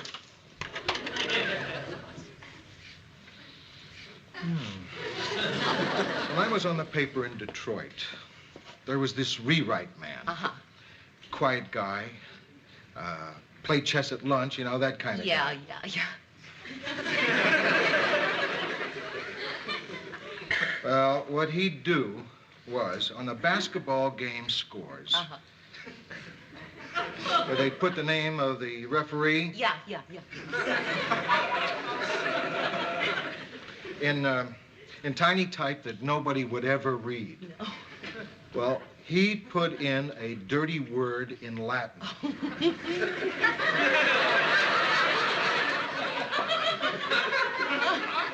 Well, you know, what harm would it do? So a few doctors would have a good laugh. Yeah. Well, Mary, he was 64 years old. He had 5 months to go to his pension. And they found out. And they fired him. Don't you see, Mary? They had to. It was just a little joke to him, but they had to fire him. Because you can take any liberty you want in any other area. You can kid around all you want. But the news is sacred. Now, if it was anybody else, I wouldn't have this problem as to what to do. But it's you. Well, Mr. Grant, I don't want any special treatment. Mary, this is the kind of thing they fire people for. Mr. Grant, I'd appreciate any special treatment. Care to give? I mean...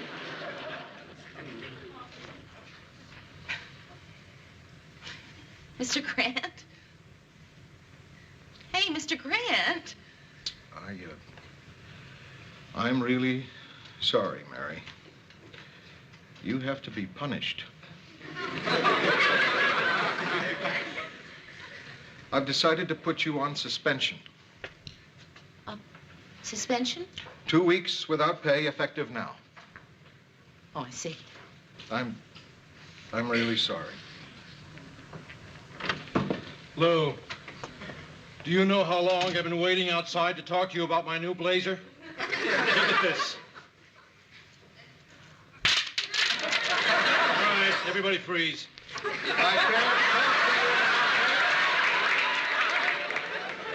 Ted, I can't talk to you now. Oh, Mary, you have time for it. Sure. Every time Mary says something, it's a big deal. Well, what is it? Mary find a new beau? Mary buy a new little outfit? Well, I need a new blazer. Just passing by.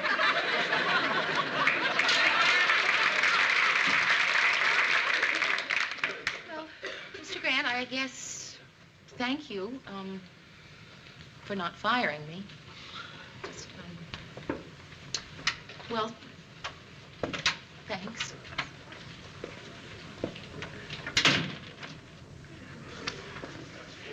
He, suspended me. Suspended you? Well, that's ridiculous. I mean, how can he treat you that way? I mean, it's humiliating. I mean, he's treating you like you're some kid who misbehaved in school. Boy, does that tick me off. I'm gonna go in there and talk to him. No, I'll do it.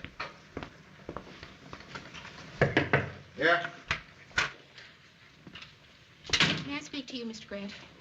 Can't, Mary. You're on suspension. Well, I was just, talking to Murray, and, I can't allow myself to be treated like a kid who got caught throwing spitballs in school.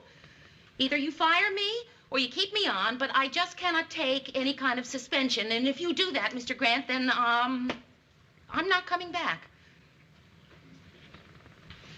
Mary, I thought about it overnight. Why don't you think about it? Well, no, I don't have to think about it overnight. I'm not, changing my mind.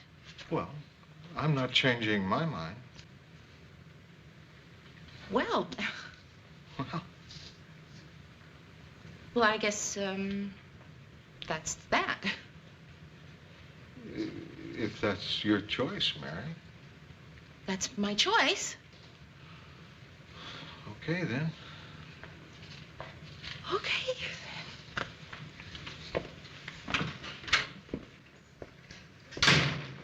Well, did you tell him? Yeah, I told him, and, it turns out I'm not coming back. You shouldn't have told him. Don't worry, I'm glad I told him. Oh, Mary, I did this. I mean, I got mad and you got fired. No, look, Murray, I don't want to talk about it now. I'll call you later, okay? Mary, I don't believe this has happened. Yeah, I know. Neither do I. Hey, what's going on? Murray. Mary? What is it? Why are people saying each other's names? Well, goodbye, Murray. Bye. Why is Mary saying goodbye? Why is she crying? Why is she walking toward the door? Why is she opening the door? Why is she turning around and looking like a lost deer in the forest? Why is she crying again? Although I asked a question before and nobody answered why. Murray, can I ask you a question? If I get a new blazer, should I change the color? Why are you so upset? Why'd you break the pencil? Why am I hanging around here?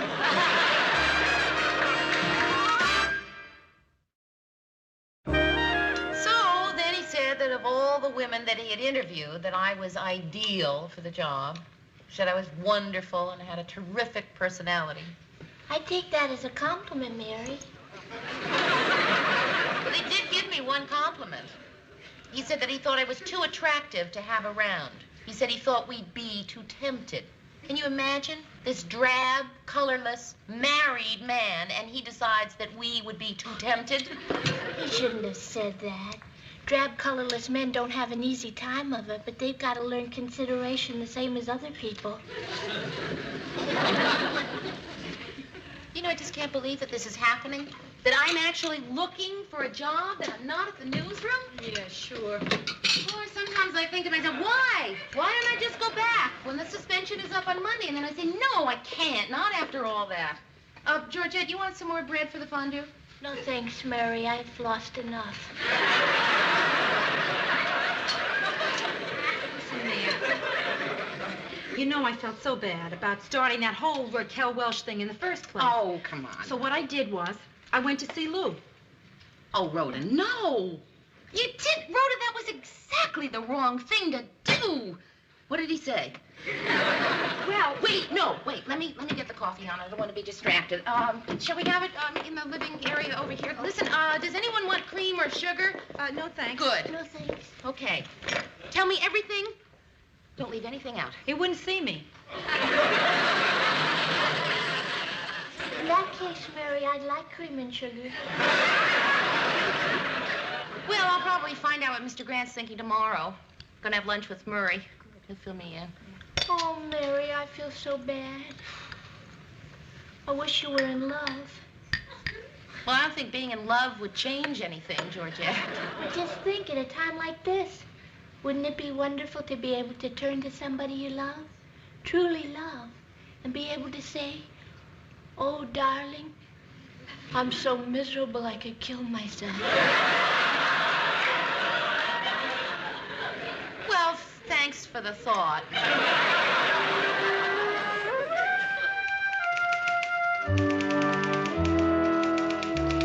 Murray, hey. Hey, Mayor. Hi. Oh, boy, you look great. Yeah, well, you do too. Hey, Murray, is there any chance that I'm going to be standing here and Mr. Grant is going to come walking out of his office? No chance. He's in a big meeting. Oh, good. Boy, you look just wonderful. Oh, and the place looks just great, too. Yeah. Oh, Murr. I just know everything's going to work out all right. I just know it. No doubt about it, Mayor. Oh, excuse me. You're sitting in my chair. Oh, I'm sorry. Newsroom? Yes, I'll have Mr. Grant take care of it right away. Mary, this is Erica Jordan. Erica, Mary Richards. Oh, hi. How are you? Hello, Mary. Hi. I know how uncomfortable you both are. Erica here knows how much we love Mary. On the one hand, Mary's a friend, but on the other, Erica's new and needs my guidance. What'll I do? How will I play it? Well, excuse me. Mary, it's been very nice meeting you. Thank you. Very nice to meet you, too. Very, very nice. Oh, Mary. Just so there's no misunderstanding, I'd like to explain something. This thing with you and Lou, well, I'm really sick about it. I mean, I really feel rotten for you. I really feel bad for you. I just want you to know that I'm on your side. I'm in your corner. Thank you, Ted. Thanks. But you know how Lou is when he gets in one of his moods. I figure there's no percentage in everybody suffering, everybody getting his head chopped off. You know what I mean? So, what I'm doing is acting like I'm behind Lou, but you and I know that I'm really behind you. Got it? Got it. Mary. Mary, you didn't tell me you were coming in. Oh, well, no, I was just, gonna just slip in and slip out. No big deal. Well, hi. Hello. Look who come crawling back.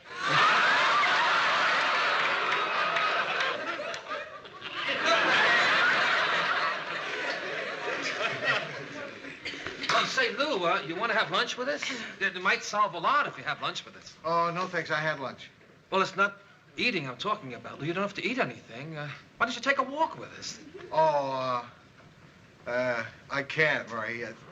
Thanks anyway. Nice to see you, Mary. Oh, nice. But what'd you think? How did it seem? Did it seem like he was softening at all? I know how it seemed, like nothing has changed. Well, look, I know you got work to do, so I'll let you get to it. Yeah. I'll see you. Okay. We were supposed supposed to eat together. We didn't do that. Oh, yeah. We should eat. Well, listen, you want to together. eat across the street or downstairs? Wherever they have a drink.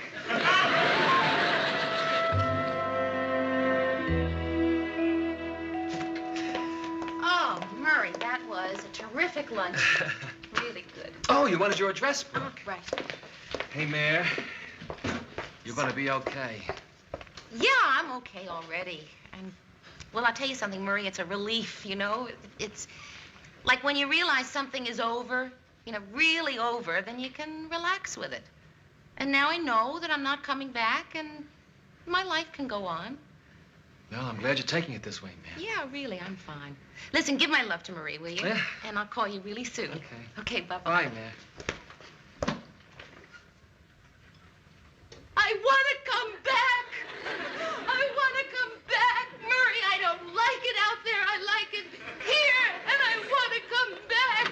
I want to come back, Mr. Grant. Let me come back. Come in.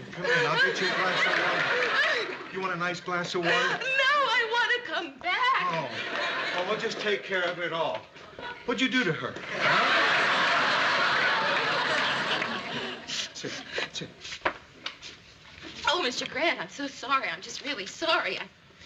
I don't know what came over me. Oh, no. Don't apologize. I mean, I've never done anything like that before in my life. I'm usually, you know, so in control of myself. And then, boy, suddenly, I've just never done anything like that in my life. Well, really, it's all right. Thank you. Yeah, it's okay. So, you want to come back? Yes, I want to come back. I want to come back. Mary, you want to tell me about it?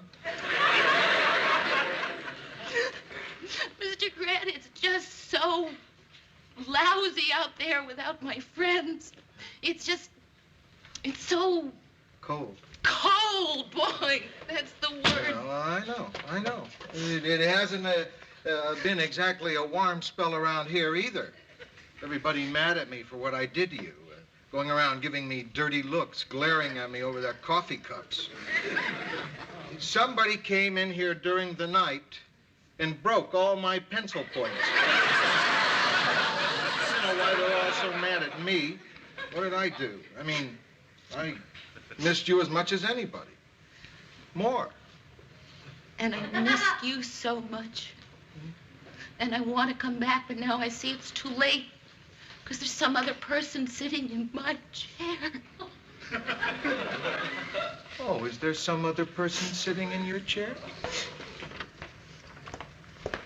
Erica, would you take something to personnel for me?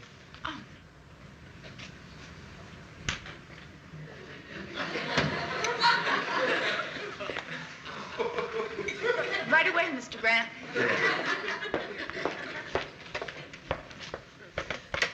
Thanks. Personnel, Lou Grant. A girl's going to be walking in carrying a red cup. I want you to find her another job here. Well, that's not my problem.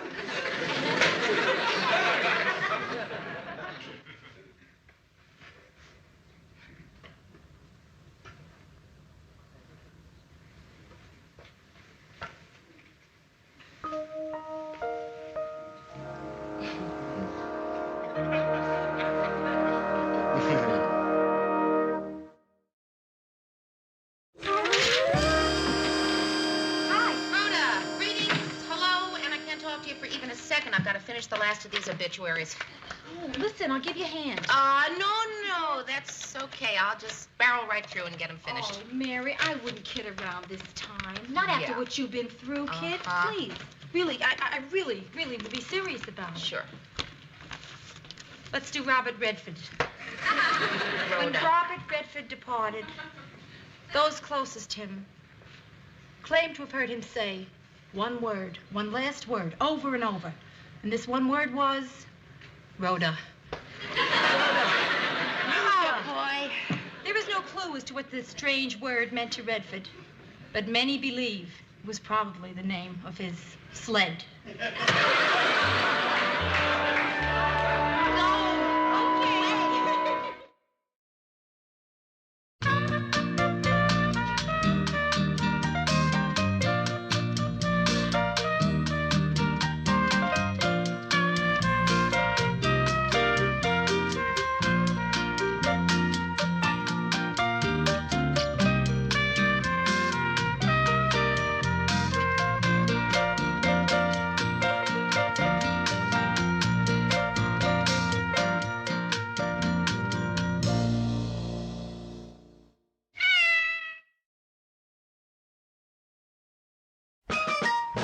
This is Ted Baxter, and now here is the news. Good evening. This is Ted Baxter, and now here is the news. Good evening. Come in. Hi, Ted. I'm sorry I'm late. Oh, hi, Rhoda. Oh, that's right. This is the first time you've been to my dressing room, isn't it? Yeah. Would you like me to show you around? No, I don't think so. Over here, I call this my picture wall. To one of the best darn newsmen in the business. Pope John the 23rd? Yeah, that little guy was really aces. Ted, listen, I find that picture a little hard to believe, you know. Why? Popes watch the news. Oh, there's my game table. Yeah, you see, Chinese checkers, Monopoly, Parcheesi. I work hard and I play hard, Rhoda. Time to get to work now, Ted, huh? Right. I don't have a lot of time. Here, these are some of the sketches that I made up for some of the ads you want to run. Come in. I want you to pick. Ted, here's the editorial for tonight's show. Thanks, Mary. Oh. Hi, kid. Well, I'm sorry. Excuse me, I didn't mean to interrupt. I'm sorry. Excuse me. I didn't. Anyway, this one here, I think for the Rhoda, Sunday what are you doing here? Now, what do you think two physically attractive people would be doing alone in my dressing room? Ted. I'm only kidding, Rhoda. Ted, never. Don't ever kid about a thing like that, ever, ever, ever again. Do you understand? Yeah. Good. Mary, we're working. You're working. On what? My campaign to win this year's Teddy Awards as Best Newscaster in Minneapolis. Yeah. Ted paid me to draw up some sketches, you know, for ads, for publicity. I'm not taking any chances this year. I'm going to buy the award. Ted, you can't bribe the judges. Mary, I know you can't bribe the judges. I tried that last year. But I figured out finally how to win. How are you going to do that? Sit down. I'll explain it to you. Now, each year the television people will give out an award for the best newscaster in Minneapolis-St. Paul, right? Right. But it's certainly not based on talent. If it were, I would have won years ago. No, Mary. It's all a popularity contest. So this year, I'm starting a publicity campaign to win the award. I'm going to take out ads. That's what Rhoda's helping me with. I'm going to MC their annual dinner. I'm going to throw cocktail parties for them. I'm going to visit hospitals, old age homes, daycare centers. Every stupid thing I can think of. To win this thing. I'm going to make those guys love me. And once you're beloved, they have to give you the award. And you're helping him. Everybody has their price. Mine's $8 an hour. I've lost that award 6 years in a row, Mary. I learned my lesson. The scales have fallen from my eyes. This year it's going to be different. I know I'm going to win because I am a man with a vision. Can't stop me. And you can't stop a man who you can't stop. Ted, they stop you all the time. They stop you every year. They could stop you. Ted, don't build your hopes up. The reason they're not going to stop me this time is because I'm a man with a vision. A man with a vision. I don't think anybody's left a room like that since Joan of Arc.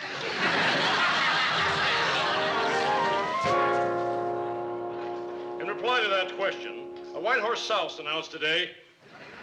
Excuse me, I think a White House source announced. And do you know that he actually expects to win the Teddy Award? He says that every year. No, Murray. This year it's different. You should have seen him. He was like a man possessed. Well, I hope he's not too possessed. The only exorcist for Ted would be Ronald McDonald. I'm serious. I mean, look minute, Murray, I'm telling you, there's something different about him. And now, my friends, at this time, instead of my usual editorial, I would like to lead us all in a brief prayer for a better world. What's he doing? I think he's gonna pray. Murray, you better tell Mr. Grant. For indeed, when we consider the turmoil and unrest in the world today, what would be a more fitting way to end the news tonight or any other night to plead with the man upstairs?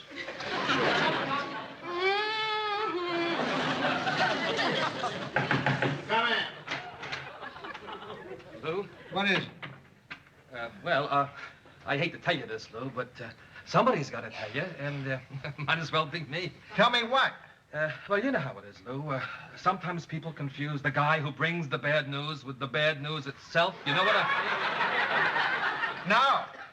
Well, like years from now, it is possible that the only thing you'll remember about this whole unfortunate incident is the fact that I was the one who brought it to your attention. Murray, will you please tell me what is going on? Promise me you won't hold it against me, Lou. I promise. What is it? Ted is praying on the air. Now, let us bow our heads in prayer. Heavenly Father, this is Ted Baxter. We thank thee for thy blessings which thou hast bestowed upon this great nation, and give us now thy spirit to inspire us in these most difficult and perilous times. Grant us thy protection, thy guidance, and thy love. Amen.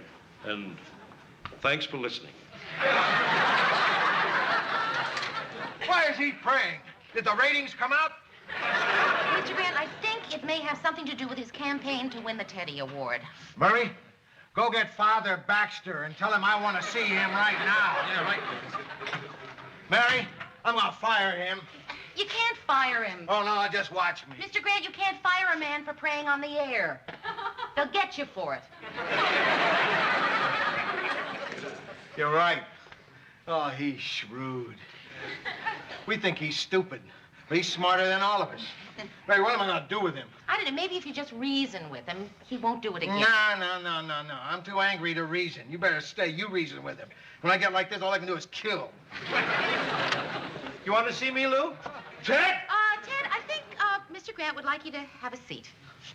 Ted, I'm going to kill you. Ted, what Mr. Grant is actually trying to say is that he would prefer it if you didn't pray on the news anymore. Oh? Why is that, Lou? Ted, I'm going to kill you. Ted, you see, there is a time and a place for everything, and the news is just not the place for prayers. Lou, you wouldn't want to get around town that you don't like God. Ted, look, it isn't Mr. Grant's rule. It's the station's ruling, and you don't want to see Mr. Grant get in trouble, do you? Yeah, okay, yes, all right, I'll accept that. Okay, Lou, no more prayers, I promise. Good. Besides, I've got a better way to win the news tomorrow. I'll return a lost dog to some little kid. Yeah, that'll be good for my image. Ted Baxter reunites boy with puppy. Right on the news. Where are you going to find the puppy? We'll steal it from a kid. You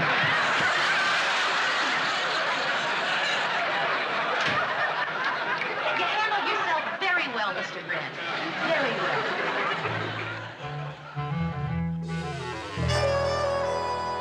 Why do I have to be the only one who isn't going to be there when Ted loses? Well, what's so great about seeing Ted lose? Oh, Andy, it's not that it's so great. It's just that, well, you want to be there. I mean, like the first dinner that Ted lost, and I was there, he was so depressed, he threatened to throw himself on a shish kebab sword. You're kidding. No, I'm not. And last year, when he lost again, he got so angry, Mr. Grant had to pull Ted's tongue out of his throat to keep him from swallowing it. I am not going to be there. I'll report back to you. You better. Hi. Hi, Mary. Come on in. Hello. Get you guys ready? Yeah, thanks. Please, thanks. Look at those two. These guys look really sharp. Sharp? I hate these award dinners. They stink. There's only one thing I hate worse than an award dinner, and that's an award dinner where I have to pull someone's tongue out of his throat. Oh, and I'm not going to be there. Where's Marie? She won't come. She refuses to see Ted lose again. I, on the other hand, look forward to it. Murray, you got her ticket? Yeah. What, do you want to use it? Yes, I would, really. Be all right? Sure, oh, sure, you kidding? Rhoda. Oh, I'm not going to miss it, Mayor. Murray gave me Marie's ticket. Well, Rhoda, you're not even dressed. I know, but don't you have something I could get into? Tonight won't be just any night. Come on, everybody, let's hurry. I don't want to be late tonight. That's like Custer saying, come on, you guys, or we're going to miss the Indians. Just wait for me 1 second, I'll be. Where's she going? Well, Rhoda's going to the dinner with us. She's just going to change. Oh, sure. Let her take her time. Who cares if we miss the award ceremony? Who cares if my life is wrecked? He doesn't mean that. Actually, he'd be really upset if his life was wrecked. A lot of pressure tonight, huh, Georgette? It's not always easy loving a man who has a vision. Yeah. Where is she? Will someone tell me what we're waiting for? Rhoda, Ted's going crazy here. Yeah, I'll just be just 1 minute. Oh, sure. Let's just wait for Rhoda. Better yet, let's forget about the awards and stay here tonight. That's incredible. How did you do that?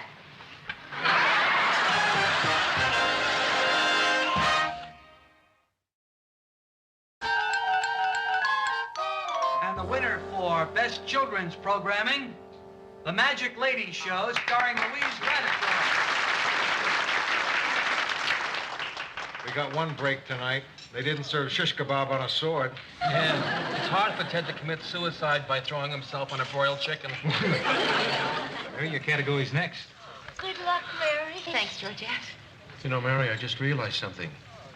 If you win an award, it might hurt my chances. I don't see how. Well, the judges may not want to give WJM 2 awards, that's how. Now for the Best Documentary, A Comet Named Cahutek, Jay Rudnick, producer. Chimps and what they can teach us. Mary Richards, producer. Good luck, Mary. Hope you win, kids. Yeah, lots of luck, Mary. Watergate, Tempest in a Teapot Dome, Bob Brennerman, producer. And the winner is... A comet named Cahutek.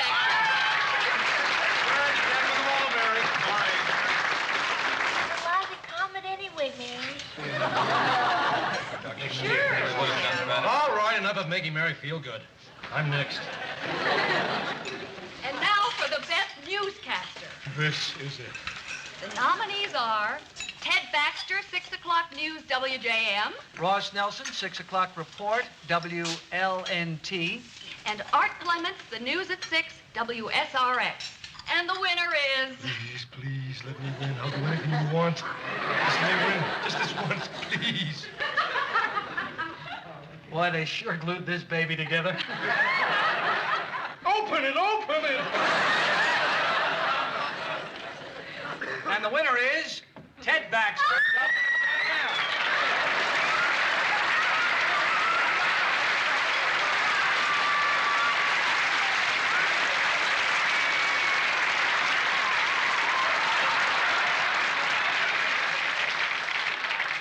Congratulations, Mr. Baxter.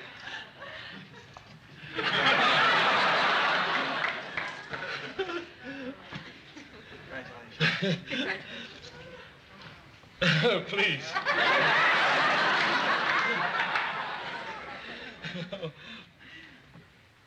As I stand here tonight, I can't help but reflect on the fact that the world is anxious for peace.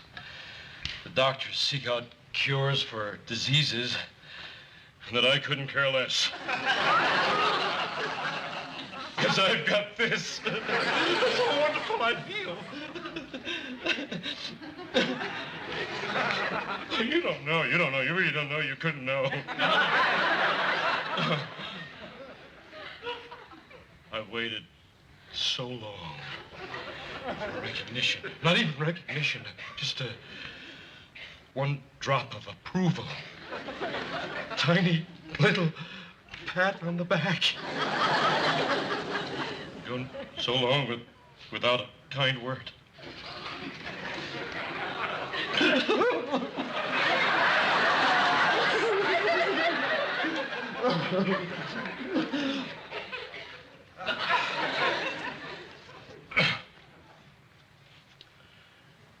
It all started in a 5,000-watt ring in Fresno, Kill him, kill him, kill him.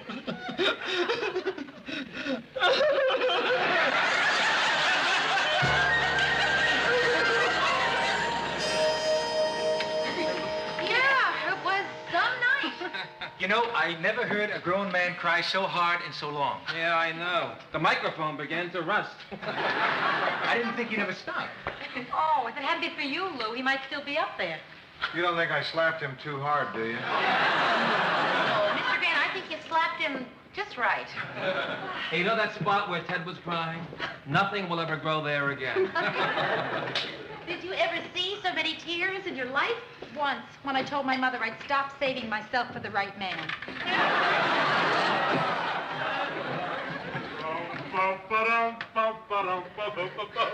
Bring out the champagne, Mary. The drinks are on me. Dad, I don't have any champagne. Oh, well, bring out the cream soda.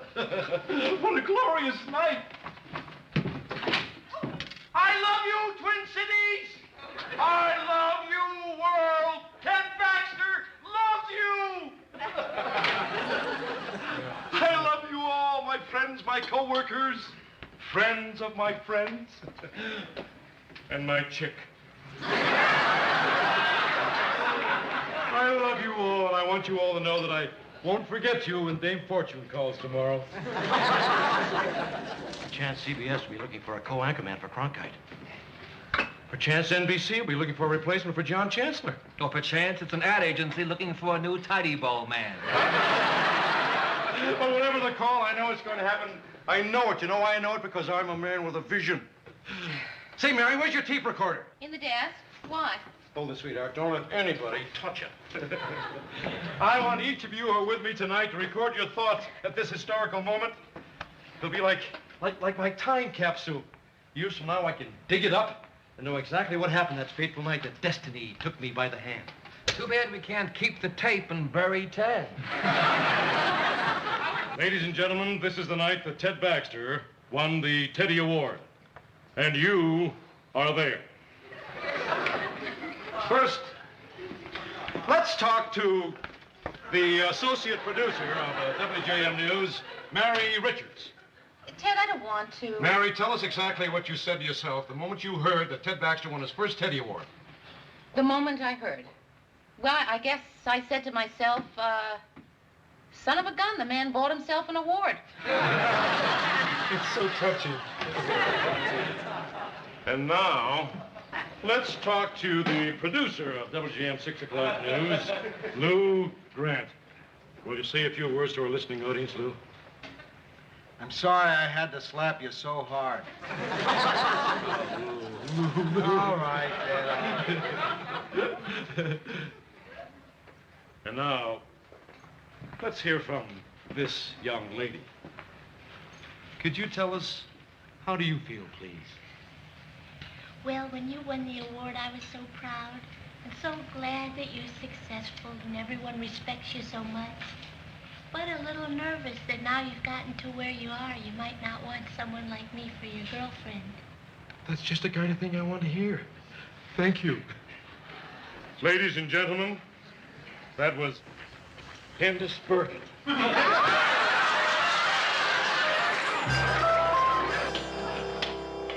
No calls, no telegrams, no offers, nothing.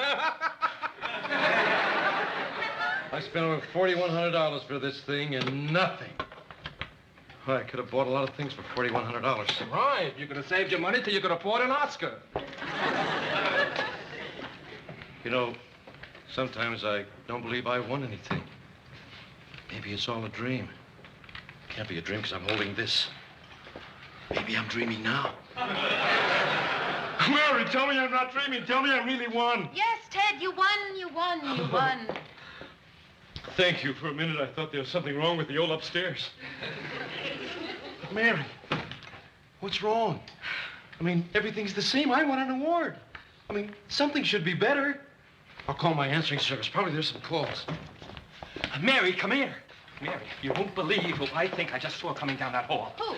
Oh, no, it's crazy. It couldn't be him. Mary, who? Well, What are look you for yourself. Look, he was headed this way. Murray, it's him. What's What's he doing here? Well, I read in the paper that he was going to give a lecture at the university. Maybe he knows Lou. Yes, he does. Mr. Grant said they met during the war. Now, the big question is, where do I sit so I get the best view of this historic moment when he and meet? Okay, I'll hold.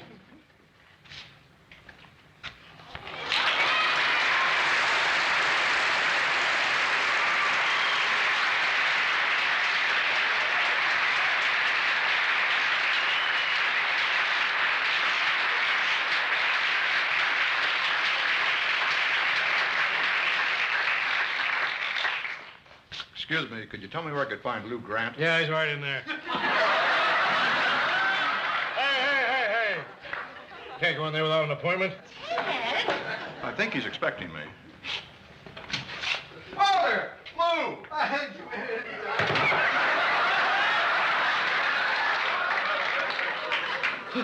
That's Walter. Cronkite. I thought you said you were good friends. Oh, I never said we were good friends. I only said that we'd never met. Anyway, he came just like I said he would. He wants me to work with him. Ted, don't get your hopes up too high. He might be here just to see Mr. Grant. Well, sure he's going to see Lou. He's got to see Lou. I'm still under contract here. You don't think Lou's going to stand in my way, do you? Not a chance. What a team we'll make. Mary, I'd like you to meet someone. This is our associate producer, Mary Richards, Walter Cronkite. So nice to meet you. Really nice. Nice. Really.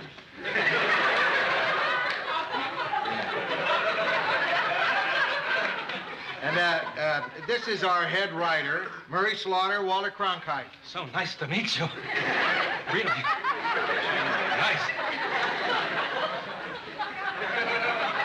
This is our anchor man. I never thought I'd be saying this. Ted Baxter, Walter Cronkite.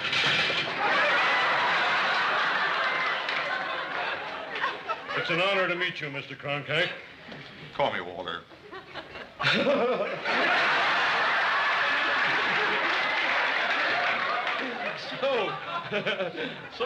Walt, let's talk shop. Say, what words do you have trouble pronouncing? I think we better get going. Did you catch my award-winning newscast? I'm afraid I didn't. I remember most of it. Good evening, this is Ted Baxter. Energy Czar announces economic crackdown. This story and others after this commercial message. I think we better be going, don't you? And now the sports.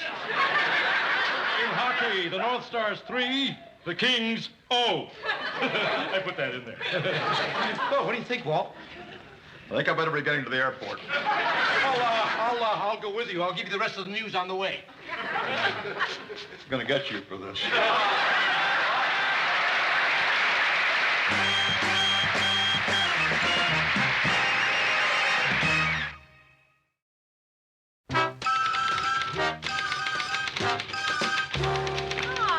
Murray, why couldn't I have said something entertaining and witty when we were introduced? Why couldn't I have said something other than nice? Must have said nice 11 times. I thought what you said was terrific. Maybe that's why I said exactly the same thing. Worst cab ride I ever took. Ted did the news the whole time. And the cab driver kept trying to turn off his radio.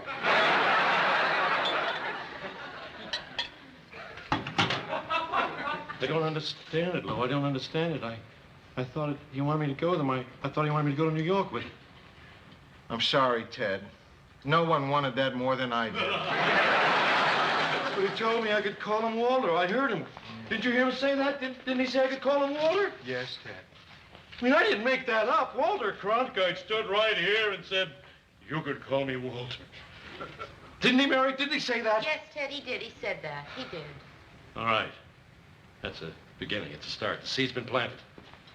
He may not want me now. He may not want me tomorrow, but you wait. You'll see. He'll call me.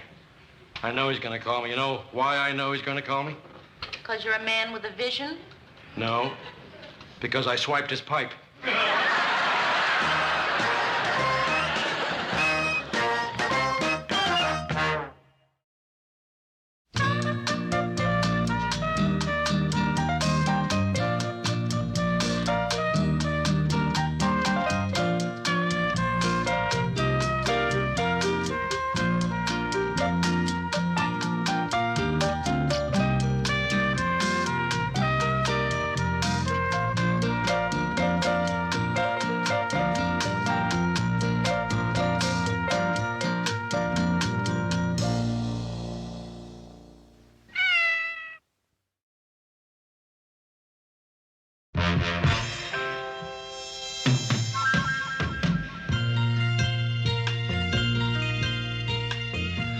can turn the world on with her smile? Who can take a nothing day and suddenly make it all seem worthwhile? Well, it's you, girl, and you should know it. With each glance and every little movement you show it. Love is all around, no need to waste it. You can have the town, why don't you take it? You're gonna make it after all.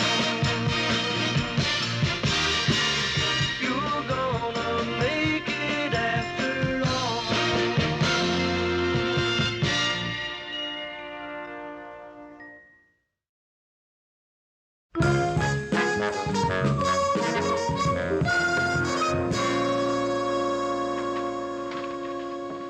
Good morning, Murr. Morning. Oh. Hey, what's wrong? Oh, I don't know, Murray. I just feel so tired. My bones ache. Hey, well, maybe you're catching something. Oh, I hope not.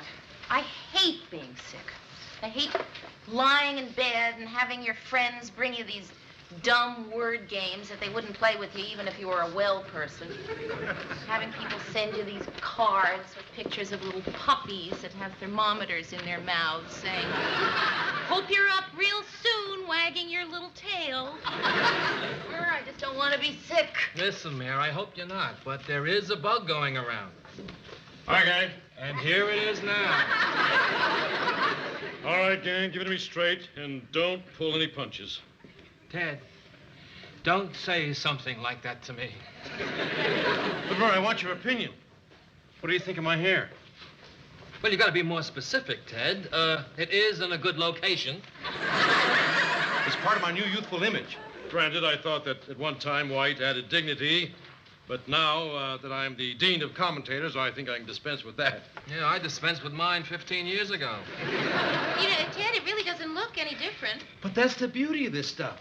You put a little dab on every day, and in 7 days, it turns jet black. But it's so gradual that nobody knows it's a difference. Mary, you gotta help me. Yeah, sure, Mr. Grant. I just talked to the station manager. He says I have to take somebody to that formal dinner he's having for the department heads tonight. He says it makes people uncomfortable if one guy goes stag. Oh, well, Mr. Grant, I tried to get you a date a couple of months ago, and you know what a disaster that was. Mary, I don't like this any more than you do, but I have to go, and I have to take somebody. I think I can help you, Lou. No, thanks, Ted. Girl for Lou. Babs, Dee Dee, Trixie. Ted, how come some of those girls have Christmas seals next to their names? Because it's too cheap to buy gold stars. Hey, look at that, Lou. 2.5 seals. Hello, Eunice. This is Ted Baxter. That's funny. She hung up. I wonder how she knew I was calling for you. Mary, you must know someone. Mr. Grant, don't you think you should find your own date? Mary, I don't know how to do that sort of thing. I haven't done that sort of thing since before I married Edie. Well, things haven't changed, Lou. You do it the same way you did then. Okay. Where's the nearest Victory canteen? Listen, I'd like to help you, but I don't know anybody. No, you're right, Mary. I won't ask you to find me a date. Thank you, Mr. Grant. You can be my date. Oh, Mr. Grant, I don't think that's such a good idea. I mean, you're my boss. If we went out, people might start talking. Oh, come on, Mary. Everybody knows I don't like skinny girls.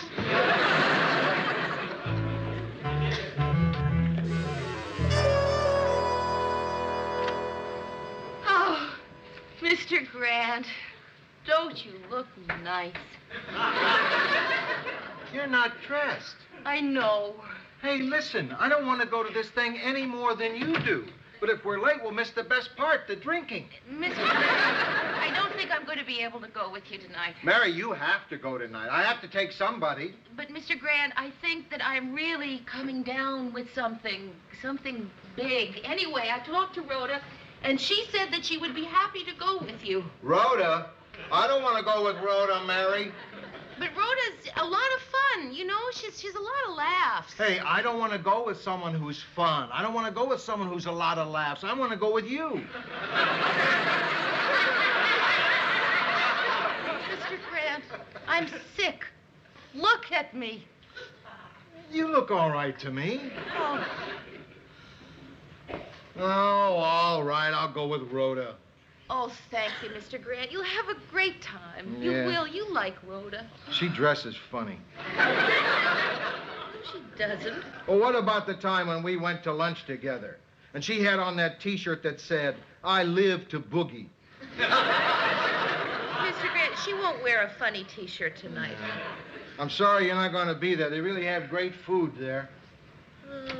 Oysters on a half shell. Hi, Lou. Well, looks like it's you and me tonight. Yeah. Now, we don't want to be late, Rhoda, so why don't you run upstairs and change?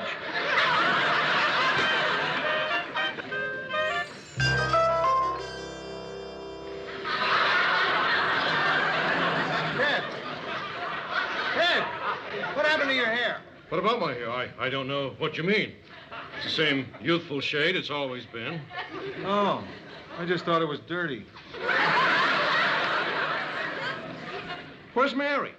She's sick.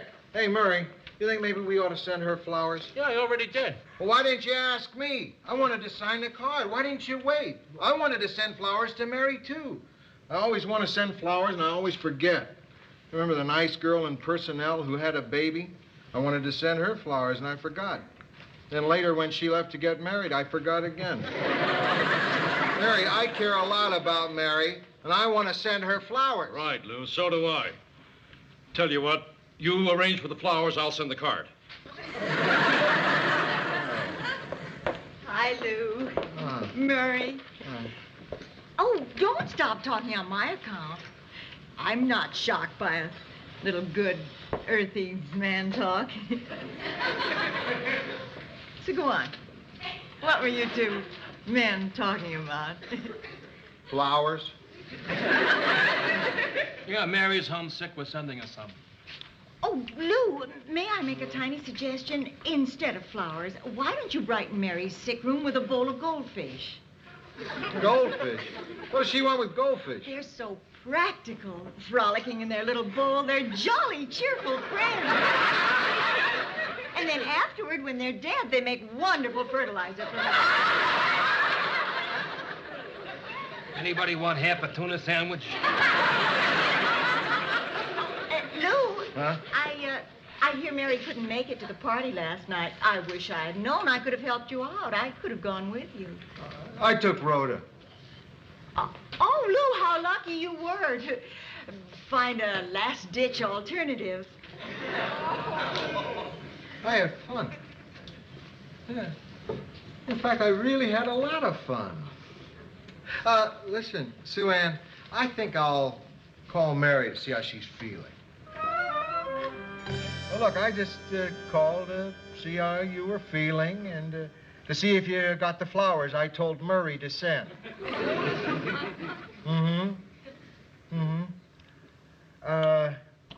Look, Mary, have you by any chance seen Rhoda since, Oh, yes, Mr. Grant. As a matter of fact, she's sitting right here. Yeah, she was saying that she had a really good time, too. Yeah, she says that you're some dancer for a man of your height. Say, Mary, do you think, I mean, you know her pretty well, huh? I mean, not that it matters. I mean, it's no big deal. But, do you think she'd go out with me again? Gee, Mr. Grant, since she's sitting right here, why don't you ask her yourself? Hi, Lou. Oh, yeah, me too. It was a fun evening. Great dinner. Yeah, I loved having grapefruit at night. So classy. Oh, sure, anytime. Oh, the hockey game Friday night sounds terrific. No, really, I love hockey. Yeah. Yeah, and as it happens, I'm not doing anything Friday night. Yeah. Good, Lou. You're on. You got yourself a date. See ya.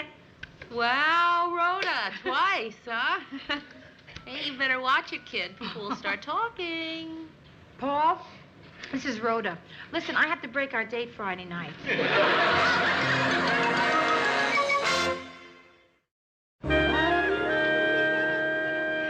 surprised your, friend hasn't dropped in to help. You mean Rhoda? Oh, she's been here all the time. She has a date with Mr. Grant tonight. Dear Lou, he can't say no to anyone. Look how your wood drinks up this polish, as if it had been thirsty for months. Yeah, I probably don't do it as often as I should. That's right. Chairs are like people, Mary. They like to have their little backs and legs rubbed. What about their little seats? Hi. Hello, Sue Ann. Rhoda, did you have a good time? Oh, terrific. Oh. Mary, I brought you a button from the game. Ah, go, North Stars, go. Thank you. And a pizza from afterwards. Hey. I don't think pizza has the vitamins she needs, dear. At least the button has iron. I really must fly. Sue Ann, thank you for everything. Now, you be sure and take good care.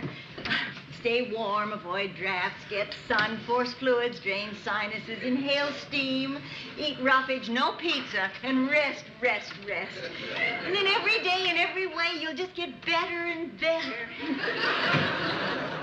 That sounded like the graduation speech at Oral Roberts. Ooh, pepperoni. I knew it's your favorite. So how you feeling, kid? Any better? Yeah, pretty good, considering all the home remedies Sue Ann has been giving me. I bet she didn't try the best. My Aunt Miriam's. Oh, if all else failed, Aunt Miriam said, change your name. Change your name. I'm not kidding you. Change the name. That way, the angel of death cannot find you. You know, Sue Ann is really jealous of your seeing Mr. Grant. Oh, yeah. I mean, she's really curious about the two of you.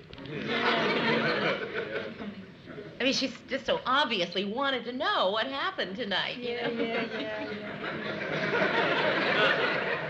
I mean, if she could have found the words, I'm sure she would have just come right out and asked you.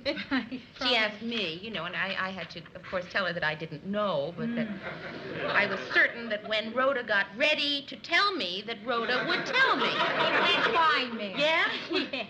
You know, he's such a relief from the guys I've been going out with. There's no pressure. There's no unspoken questions. I mean, he's a man and I'm a woman, but we can go out, have a great time. You know, no big problem and no questions asking yourself, you know, like, where is it leading? Oh, yeah, right, because that can be a drag. I mean, with Lou, a guy like that, you don't face that awkward moment when the guy takes you to the door. Lou leaves you at the curb.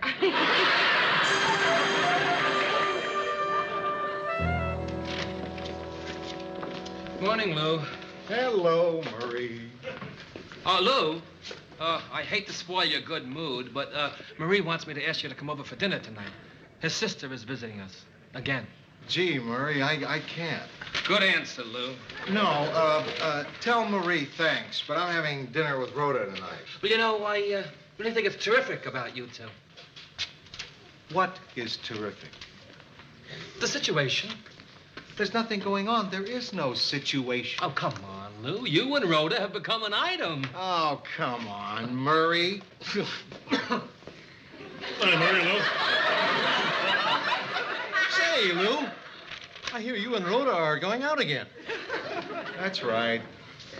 Well, I know you don't want my advice, Lou, but I've had a little experience in this area, and What is it, Lou? Oh, sorry, Ted. I was just trying to visualize a situation in which I would want your advice. Well, I just think a man ought to act his age. Ted, you shouldn't wear those cheap hats in the rain. Say, Lou, frankly, I think you and Rhoda are a mistake. You're entitled to an opinion, Ted, but that's not it. And I want that gook out of your hair by lunch. It's my personal hair, Lou, and what I do with it is my business. And my life is personal. What I do with it is my business. But, Lou, a recently separated man who's seriously involved with a single girl, people are going to talk about it. Ted, we're not involved. We go out, we have fun, we have a few laughs.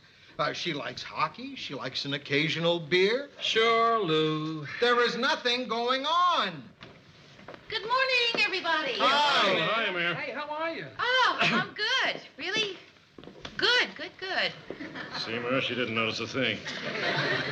So, how are you feeling? Fine. You know, a little shaky. Yeah. I didn't feel like driving, so I had Rhoda drop me off.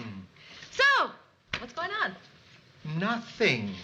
There is nothing going on. Nothing. What's the matter with him? Well, Lou's a little sensitive about his thing with Rhoda. What thing? Murray, come on, I talked to Rhoda. The only thing that's going on is that they went out a couple of times and had some fun. Sure, Mayor, whatever you say. Come on, Mayor. Everybody knows that Lou and Rhoda are an item. I was talking to my mom about it last night. You know what she said? There's no fool like an old fool. There's one thing my mom can't bear is a fool.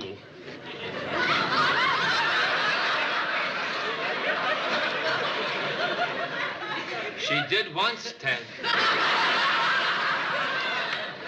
Will you two stop it? Really, you're just a couple of gossips. You're as bad as I don't know who. Good morning, people. Yes, I do. Welcome back, Mary. You're looking wonderful. Thank you. Remember, we want to keep our newsroom healthy. Now, if we could just get Lou back to his senses. Sue Ann. Now, look, I think they make a charming couple. Murray, will you stop saying that? Oh, I don't blame Rhoda. Any single girl is attracted to an older man. They are?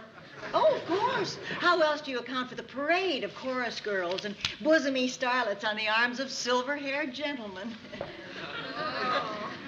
Say, Murray, if anybody wants me, I'll be in the makeup room borrowing some shampoo. Hi, all. Hiya, Rhoda. Mary, you left your umbrella in the car. Oh. And I was afraid if you went outside, you'd get wet. Thank you. Okay. Rhoda, gossip may not bother you, but others could get hurt. What? Listen, Rhoda. Listen, you just stay and hang in there. You can really lick this thing. Rhoda, don't pay any attention to either one of them. They don't know what they're talking about. Right. Oh, Rhoda, hi. Hi. Hey, listen, if you want to cancel dinner this evening, I'll understand. I don't want to cancel dinner. Well, tonight. neither do I, but I can understand. I mean, I don't care myself about, but maybe you do. No, I don't care Good, about... I'll see you tonight. No, of course not. It's tonight, yeah. Care about what?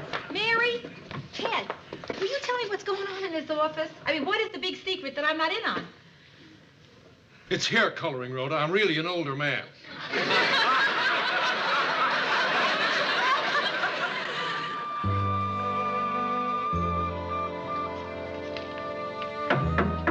Come in.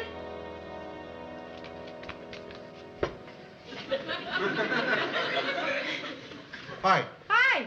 You ready? Dinner will be ready in 5 minutes. Oh. Come on in. I thought we were going out to dinner. Don't you want to go out? Oh, Lou, you bought me so many dinners. I thought I'd make dinner for you tonight. Come on in. Come in. I thought we'd, go out to dinner. Lou, it's all made. Sit down. You want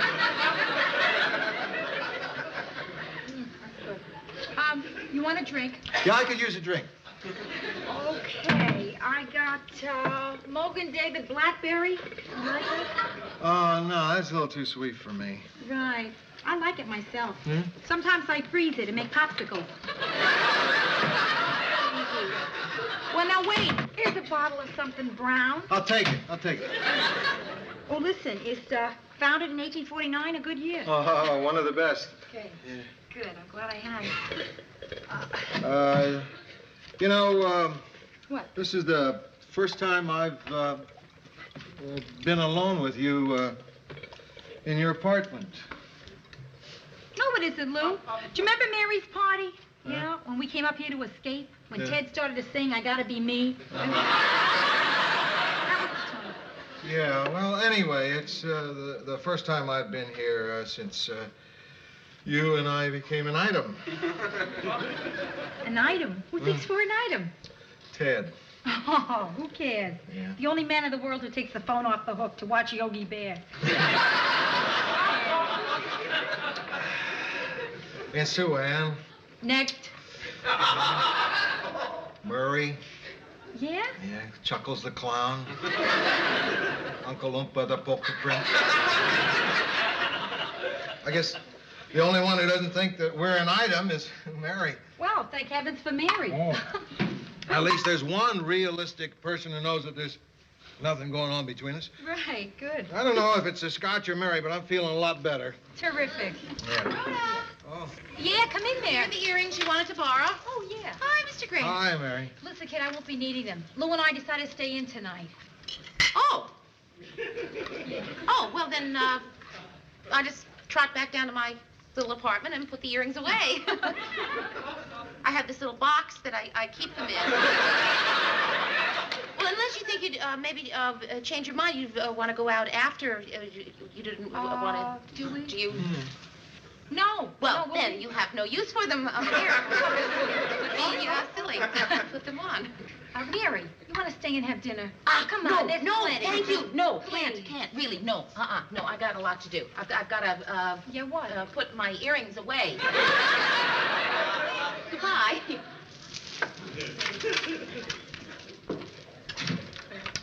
Did you get the feeling that she was the tiniest bit ill at ease? I've known Mary for 4 years. This is the first time she's been unable to look me straight in the eye while discussing earrings. Rhoda, is there something going on between us that we don't know about? I don't know. Maybe we should just stop and think about that. Is there anything going on between us? Huh?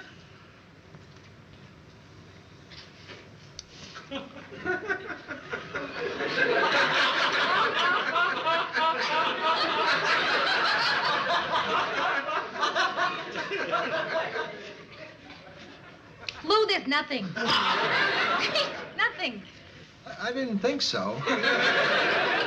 Then why is it suddenly so complicated? Yeah, this whole thing is getting awfully complicated for a hockey game. Boy, the minute something nice starts to happen, people come along and louse it up for you. Yeah. Everybody sure managed to take the fun out of it, didn't they? Lou, listen. I don't mind gossip about me. In fact, I used to start it. But see, you gotta work with all those people. So maybe, you know. Yeah. But listen, it's been swell. Really fun. Yeah. And the heck of it is, I really like you. Aw. And I really like you too, Lou. Really.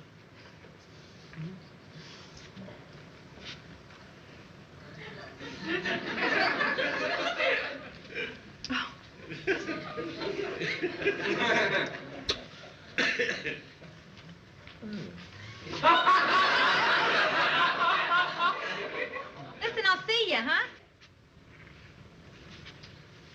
Well, what am I doing? The hell with what people think. It's what we think that counts. Right. Way to go, Lou.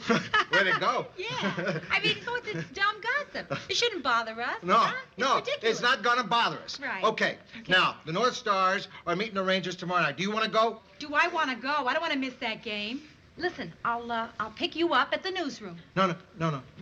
I'll pick you up here at the apartment. Tell you what. Huh? Let's just meet at the game. Yeah.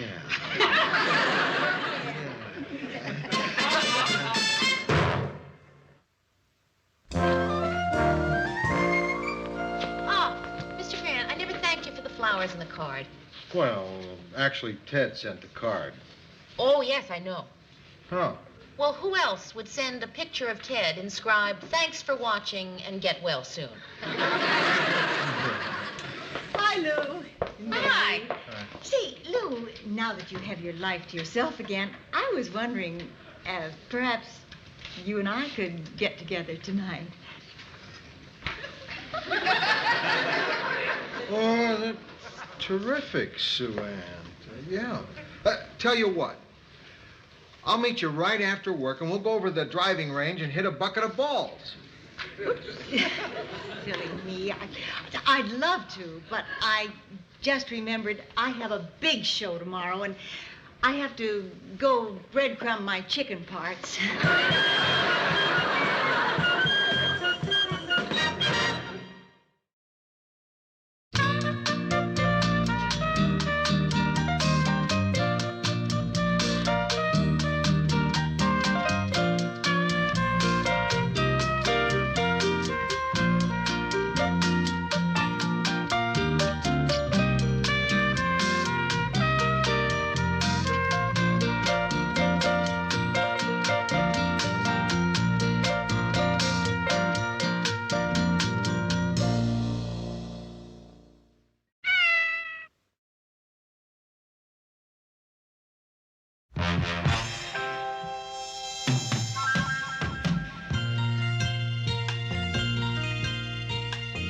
who can turn the world on with her smile, who can take a nothing day and suddenly make it all seem worthwhile. Well, it's you, girl, and you should know it. With each glance and every little movement you show it. Love is all around, no need to waste it. You can never tell, why don't you take it? You're gonna make it after all. You're gonna make it after all.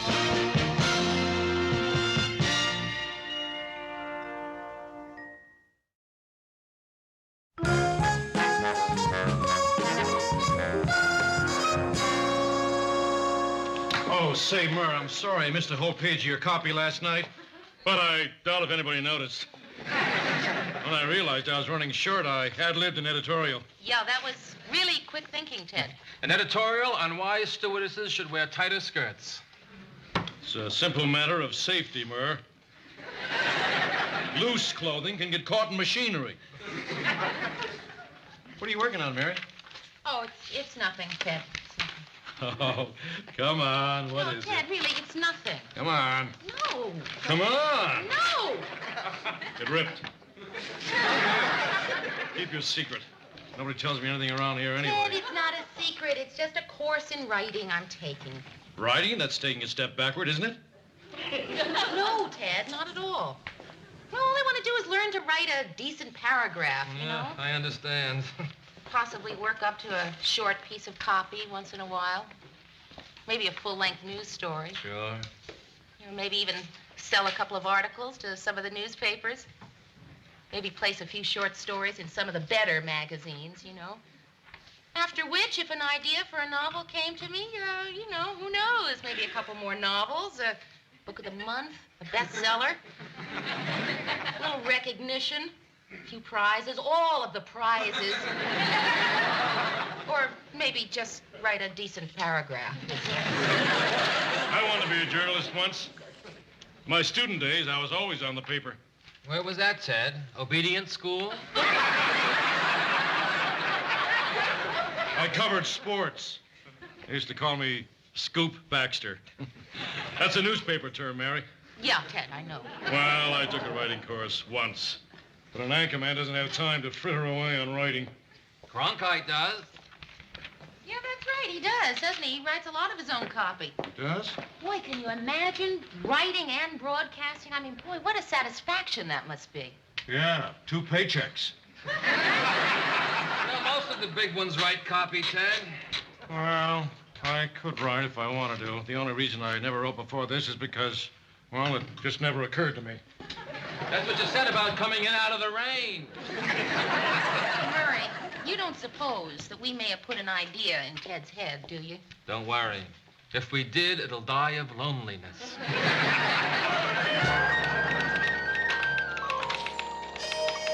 Hey, it's airtime. What's the matter? Am I the only one who watches our show? Oh, I'm sorry, Mr. Grant. I was just doing some writing. It was... Oh, that's lovely. I like everyone in my newsroom to have a hobby.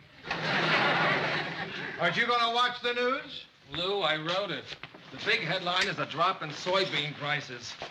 So why should I stay here and be bored with my own copy? Good evening, Mr. and Mrs. Twin Cities. Let's go to press. Flash. The Bulls and Bears were caught with their pants down today as Old Man Soybean did a kamikaze. Murray! Did a kamikaze? I didn't write that. On the international front, the UN celebrated an anniversary today, and I'd like to take this moment to honor them with a tribute in verse. Lou, I swear I didn't write any tributes in verse. Well, somebody did it. Hail the towering glass building. Hail the many diplomats. Arabs in their robes and slippers. Dutchmen in their wooden hats. Ted did it. Hail the dove with the olive branch, and may his flock increase, cooing the hymn of brotherhood. And laying an egg of peace. Mr. Grant, you can't blame us. All right, who gave him the pencil? On the home front, patriotic citizens are making daily sacrifices to meet the fuel shortage. Hang in there, Yanks.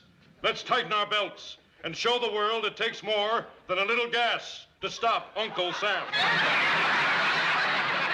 That does it. I'm gonna go after him. Mr. Grant, you can't. He's on the air. I don't care. Lou, you can't kill him on the air. You're right. Too many witnesses. Okay. He's got till 7 o'clock.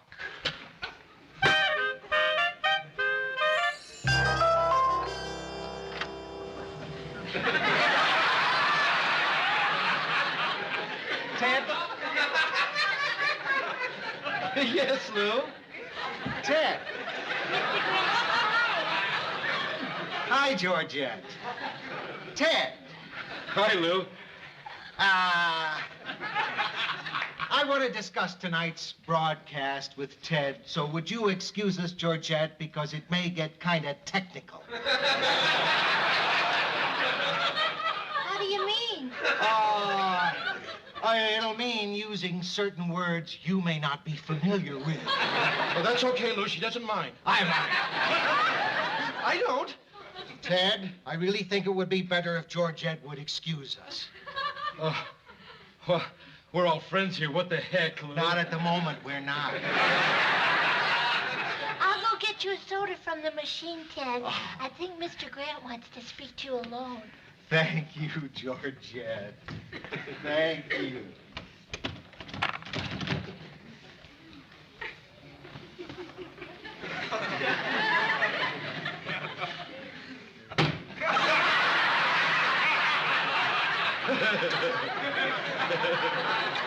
Hey, how do you feel, big fella? Tonight's show, that was a piece of broadcasting history. It was a piece of garbage. It was a disgrace and humiliation to everybody who works in news here and around the world. Granted, it did need a little improvement. Where do you get off changing Murray's copy? It was flat, Lou.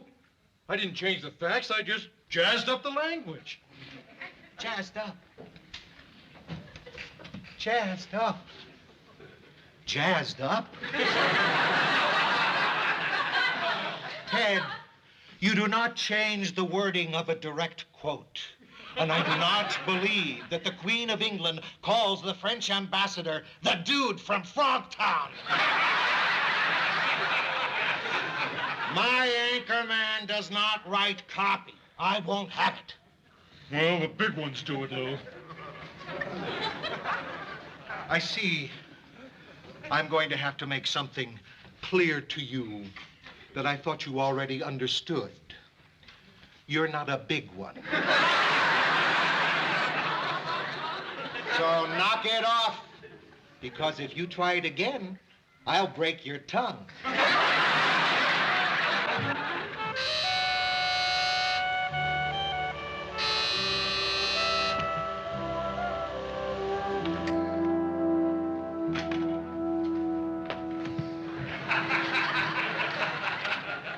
Hi, Mary. Ted, Georgette. I hope we're not disturbing you. No, it's just I'm not used to having callers. What time is it, anyway? 11:15 the 11 o'clock news. I told Ted we shouldn't just drop in. Ted, we shouldn't have just dropped in. I'm so sorry, Mary. Georgette, it's all right. See, that's what I said. Hey, I like your hat, Mary. I'm not wearing it for the appearance, Ted. My hair was dirty. Well, wouldn't it be simpler just to wash it? I'm so sorry to intrude, Mary, but Ted said he had to see you. And when Ted makes up his mind to do something, it's like trying to grab a comet by the tail. Exactly. What Listen, Mary. can I do for you? What did you think of tonight's show? I wrote most of the news myself. Yeah, I know. Wasn't it incredible? That's the word for it. Of course, I'm a perfectionist, Mary. Good as it was, I felt it needed a little improvement.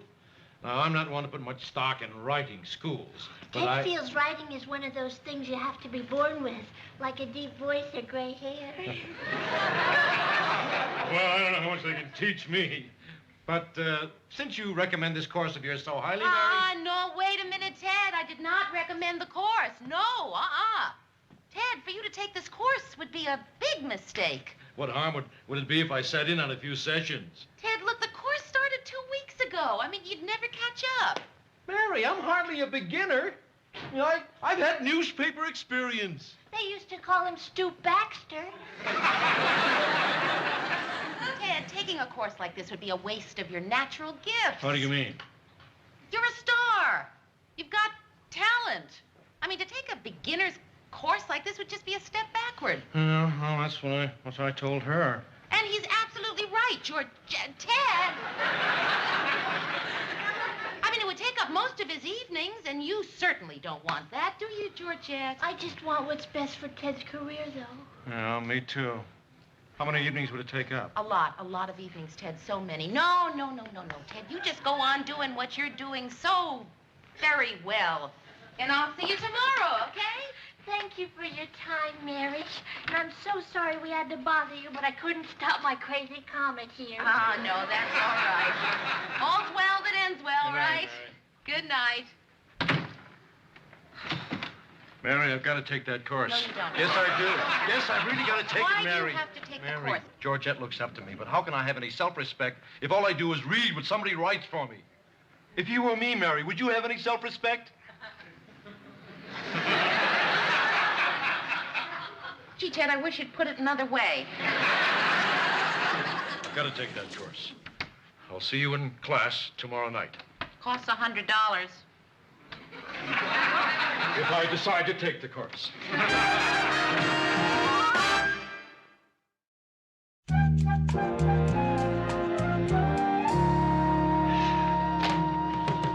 Say, Mayor, you're in luck. Oh, hi, Ted. I saved a place for you.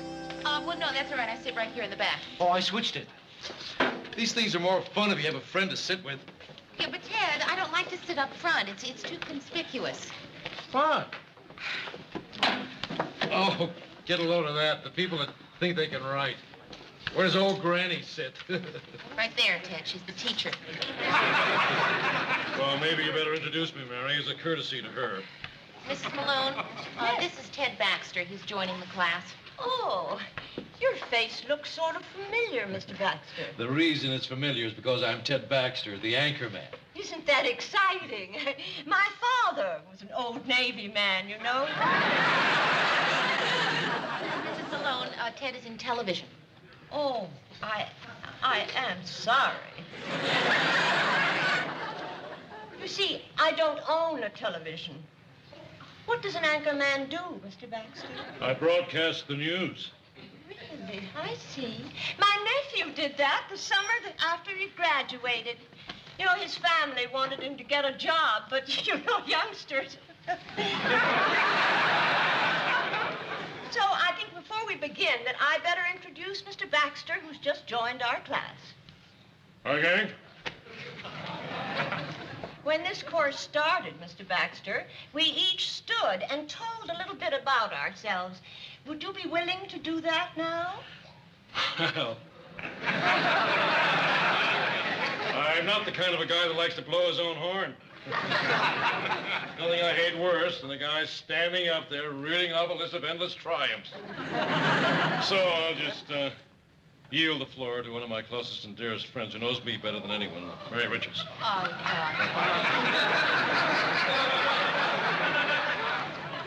Well, Ted is the anchor man with WJM Stand up. TV. He's been with us many years. Tell him about the Teddy Awards. He won the Teddy Award. For excellence in broadcasting. For excellence in broadcasting, and that's about it. High school? High school. Yes, he went to high school. He worked on the high school paper. Thank you. Thank you, Miss Richards. Now then, the last time if that I we... could just have a word. Look, while I'm in this class, I'm a student, just like the rest of you. I mean, no better, no worse. Okay, maybe a little better, because I've had a little more experience. But I still put my pants on one leg at a time, just like the rest of them. Well, some of you. Go ahead.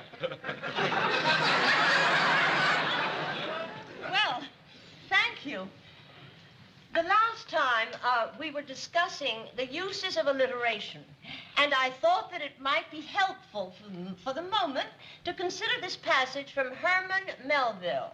Get a load of that name. Whenever I find myself growing grim about the mouth, whenever it is a damp, drizzly November in my soul. Drizzly November in my soul. Murray can write better than that. Herman Melville is one of Mrs. Malone's favorite writers. Oh, yeah? Oh, well, I didn't mean to step on anybody's toes. I don't know which one you are, Herman, but no hard feelings, okay, fella?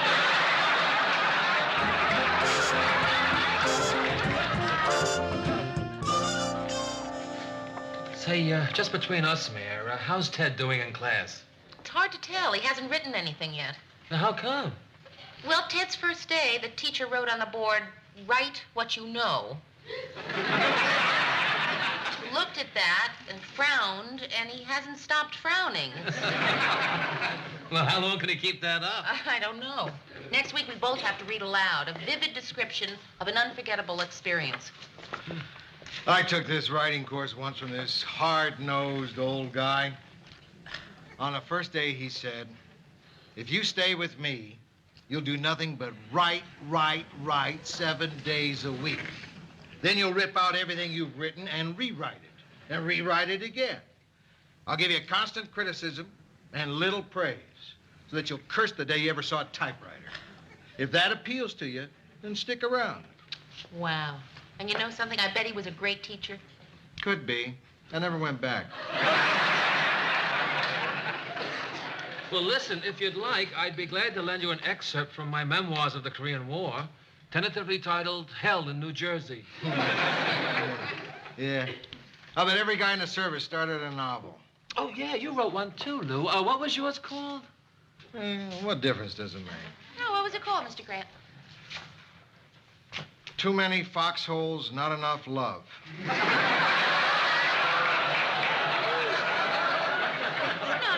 bad title. They didn't buy it, though, huh? Hey, Lou, why'd they turn it down? Oh, they said it had too many foxholes and not enough love. Don't feel you have to entertain me, Mary. If you want to work on your story, Oh, please. no, the story's all finished. Once I got the idea, I was just fine. That's the hard part, isn't it? Yeah. Ted says he's got his all written in his head, except for the idea.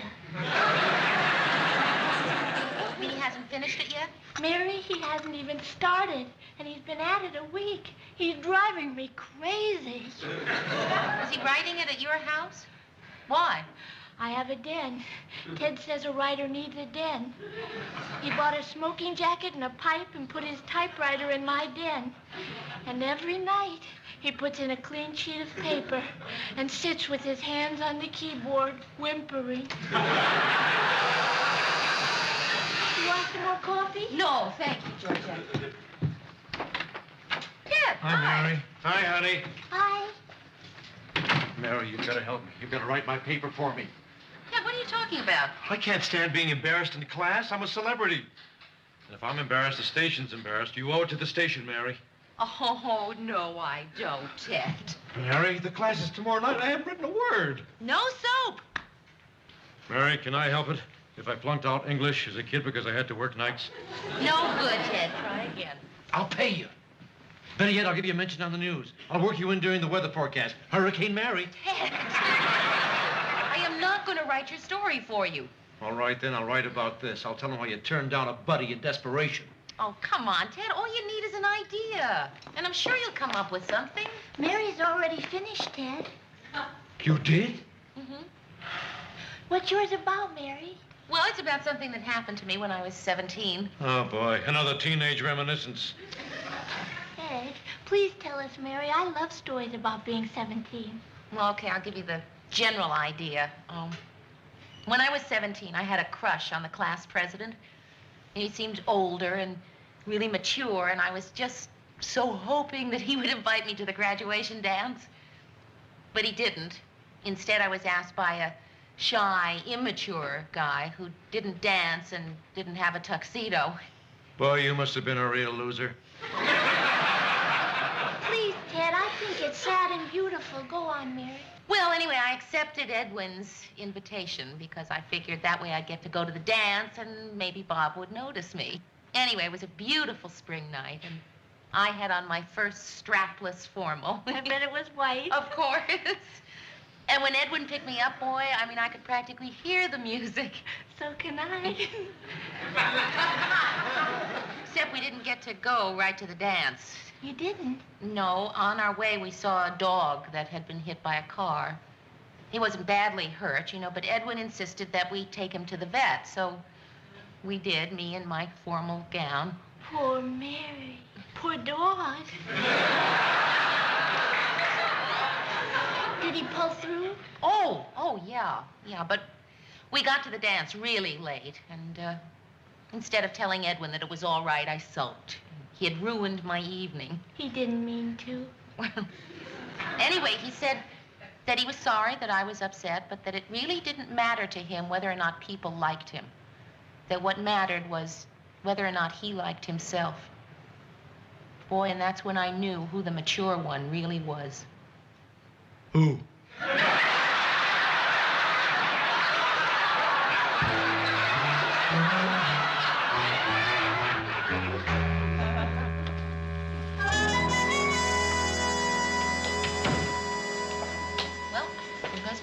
Nervous? No, I'm really pretty confident. I mean, I'm almost eager. Oh, boy, not me. Good evening, class. Well, let's see who's scheduled to read tonight. Miss Richards and Mr. Baxter. Mr. Baxter, I think we'll start with you, please. Good luck. This isn't a very long speech. I had a busy week. News stories breaking every hour. Merit isn't measured by the word, Mr. Baxter. It's what you have to say. Please read it.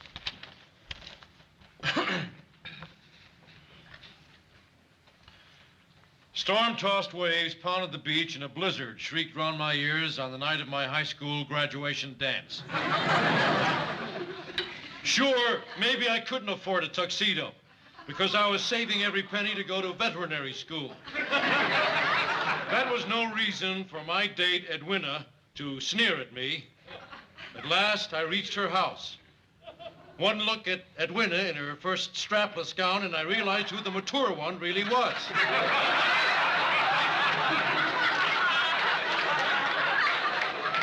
Suddenly, a cry filled the air. One of her father's prize stallions had gone into labor. Tossing aside thoughts of the dance, I rushed to its side. Boil water, I yelled. Lots of it. Through the night, I knelt beside that animal, and at dawn, I saw my reward. 6 brand new baby horses.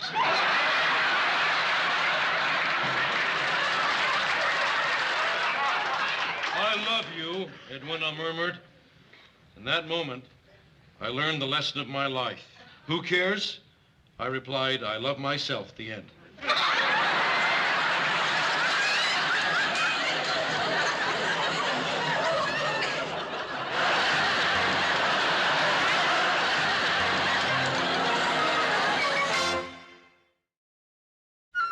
And now we'll hear from Miss Richards, please. Thank you. I have never been so happy to tell a story in my life. This is a story about somebody so insensitive. Yes, insensitive, Ted Baxter, that he would use part of a person's life to get a crummy 3 minutes of attention. This is somebody, so look at me, Ted. So insensitive and who has reached such a low point that he would steal a story. That was one of the most important moments of my life, Ted, and you made it into a horse story. Well, you've gone too far. I'm going to get some things off my chest that I have been saving for years. Nobody move.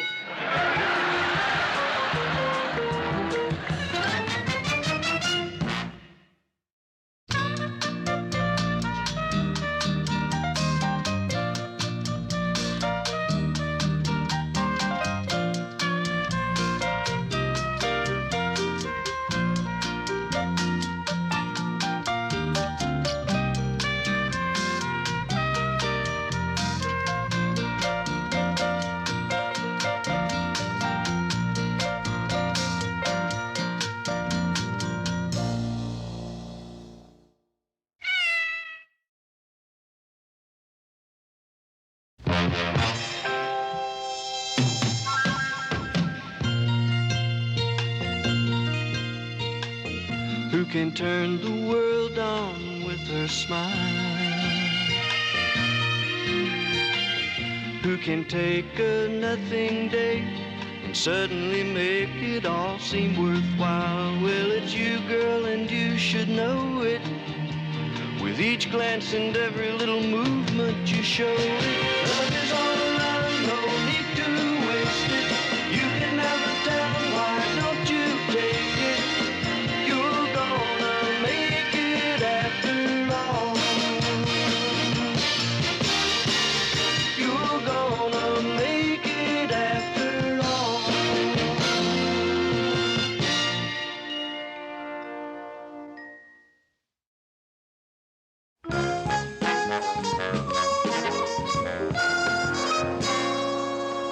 Is everybody here? Well, do you want a roll call, Lou, or will a simple little head count do it? Phone, Ted. Call for me. Transfer it in here. Ted, you're not transferring any call in here. I'm starting a meeting. Yeah, I'm with you, Lou. Listen, even if it's an important call, you don't want me to take it, I won't take it. Ted, if it's important... No, I don't have to take it, Lou. Is it important? No, it's not important. It's not really important. Take it, take it. Hello? Oh, Okay. The thing is this. It's been too long between location features. I figured we'd do one this week. Yeah, well, broiled chicken is fine. What? I don't know. Hey, are pearl onions the itty-bitty ones? I'll talk to you later.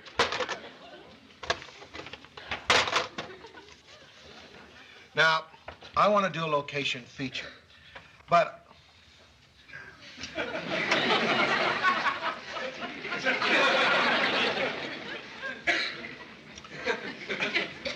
But I want to make sure it's something fresh, not something that's been done over and over, so that every time you turn on a set, that's what you see.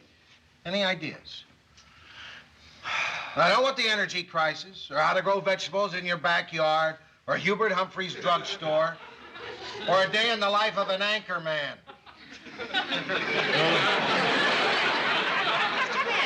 You know what might be kind of good? How about a nostalgia piece? You know, a look back 10 years ago to the mid-'60s. I mean, we could talk about, well, what the clothes were then, what the hit records were, and, well, how dumb and funny things are when you look back at them, you know? Like, I remember 10 years ago, I had this terrific crush on a guy, you know, and at the time, it was really, it was tragic. You know, but now, it seems, you know, kind of funny. You know, now that I'm, you know, looking back. His name was David.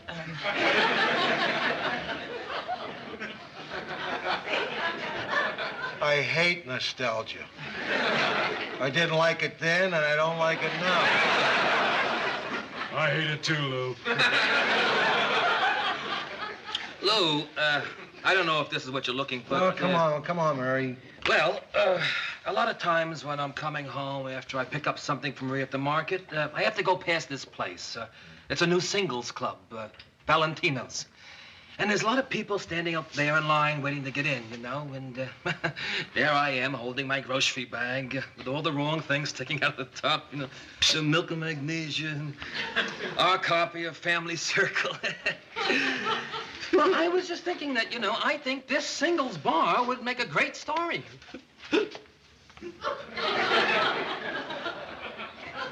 I like it, Murray. Yeah, I like it too. I like it a lot. A lot. It's tops.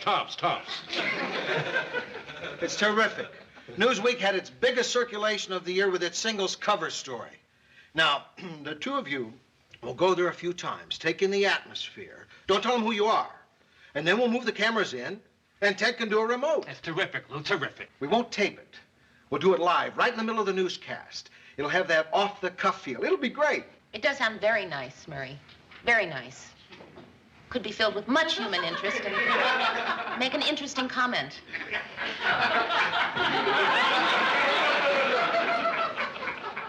It's settled. We go with it. Okay? Okay, but I still vote for my idea. Vote? Oh. Have we started to vote in my newsroom? Yeah, vote. Mary wants to vote. That's really funny. Where do you think we are, Mary? Russia? Okay, we're going to do it Friday, so the two of you better get started tomorrow. Right, Lou. Okay. Lou, I didn't want to say anything in front of the others, but I don't think that's a good idea. I mean, I've been going to single bars for many years, and I haven't had an intelligent conversation yet.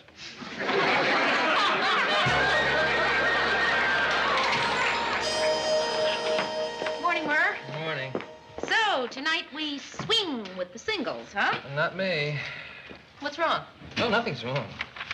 No, it's just that I was talking to Marie, and she's really wonderful. She has this crazy idea that this singles bar is some wild place, and that the minute I walk in, all the women are going to dive at me. Yeah, she thinks I'm dynamite. So anyway, I was talking to her and tried to tell her she was wrong, until about 4:30 this morning. It's just that I don't think any news feature is so important for me to make my wife cry. Understand, Mare? Oh, Murray, I not only understand, I think it's really kind of sweet. Thanks. I don't think Lou's going to think it's too sweet. It's going to be pretty hard to go in there and tell him I can't go to the singles bar because I'm dynamite. You want me to tell him for you? Oh, no, I'll do it. I'll just do it. I think it would be easier if I told him for you. I'm going to do it. Yeah? I would have done it. Mr. Grant, I was just thinking about the research we're supposed to do tonight for the feature story.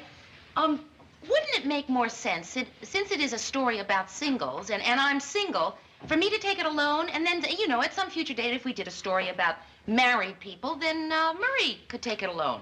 Murray's wife won't let him go, huh? No, it's not that she won't let him go. It's just that it's making her unhappy. And it's making me unhappy. Because now we have to cancel that feature. But that's all right.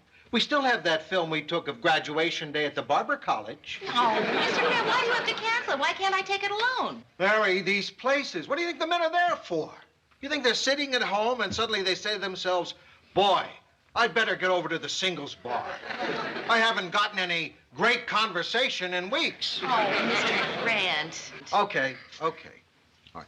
But I'm going to have to go with you. You can't handle a thing like this. Yeah, you're right.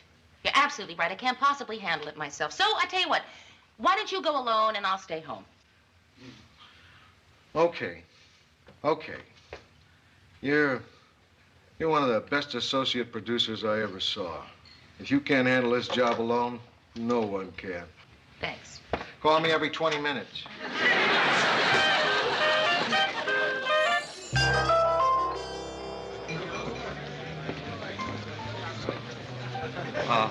Hi. Hi. You're new here. Yeah. Listen, I just want to tell you, if anybody hits on you and you don't want them to, just call me. My name's Dino. Oh, well, thank you very much, Dino. Thank you. Listen, I wonder if you'd mind Dino, if I like asked you... in, everybody needs somebody, sometime. Oh. Everybody.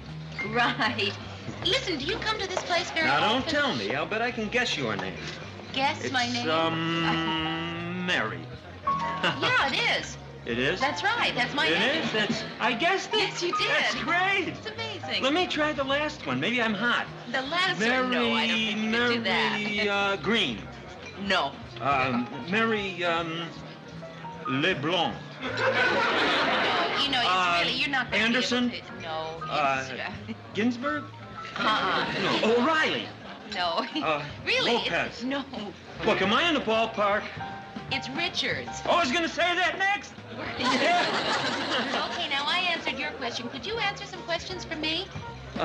Listen, maybe later, around closing time, if neither of us is involved, we can go out later, all right? Hi. Hi. I'm Mary. I'm Tony, and this is Alice. It's my first time here. Seems like a nice place. You come here often? Yeah. It's better than sitting home pasting plastic daisies in my bathtub. Yeah, right. It wasn't a joke. What about you? Do you come here a lot? Oh, well, she's just... Hey, the word is separated. Hey, you don't have to treat me like kid gloves around here. Well? No, really, everything's all right. I'm fine. You see, my husband and I, well, he felt, and I agreed, that it would be really a terrific thing if we had a trial separation. And I agree. So that each of us would be able to live, to meet new people, to get into new relationships, to grow. Hi, could I buy you a drink? Bug off. Oh, there you are. How you doing? Hi. Oh, just fine, fine. Listen, there's really so much about you that I would like to know. Yeah? Really? Yeah, really. Well, You know- listen, it's very hard to talk in here. Why don't we go somewhere where we can really talk? Where? Where could we go? Where'd be a good place? Where? I have it. Why don't we go to my Your place? place. Oh, No. Come on, why not? Thank you, really. What? Come on. What are you afraid of? I'm not afraid. I'm an adult woman. I'm perfectly capable of taking care of things myself. Well, what do you expect? Honey, she's not. I am.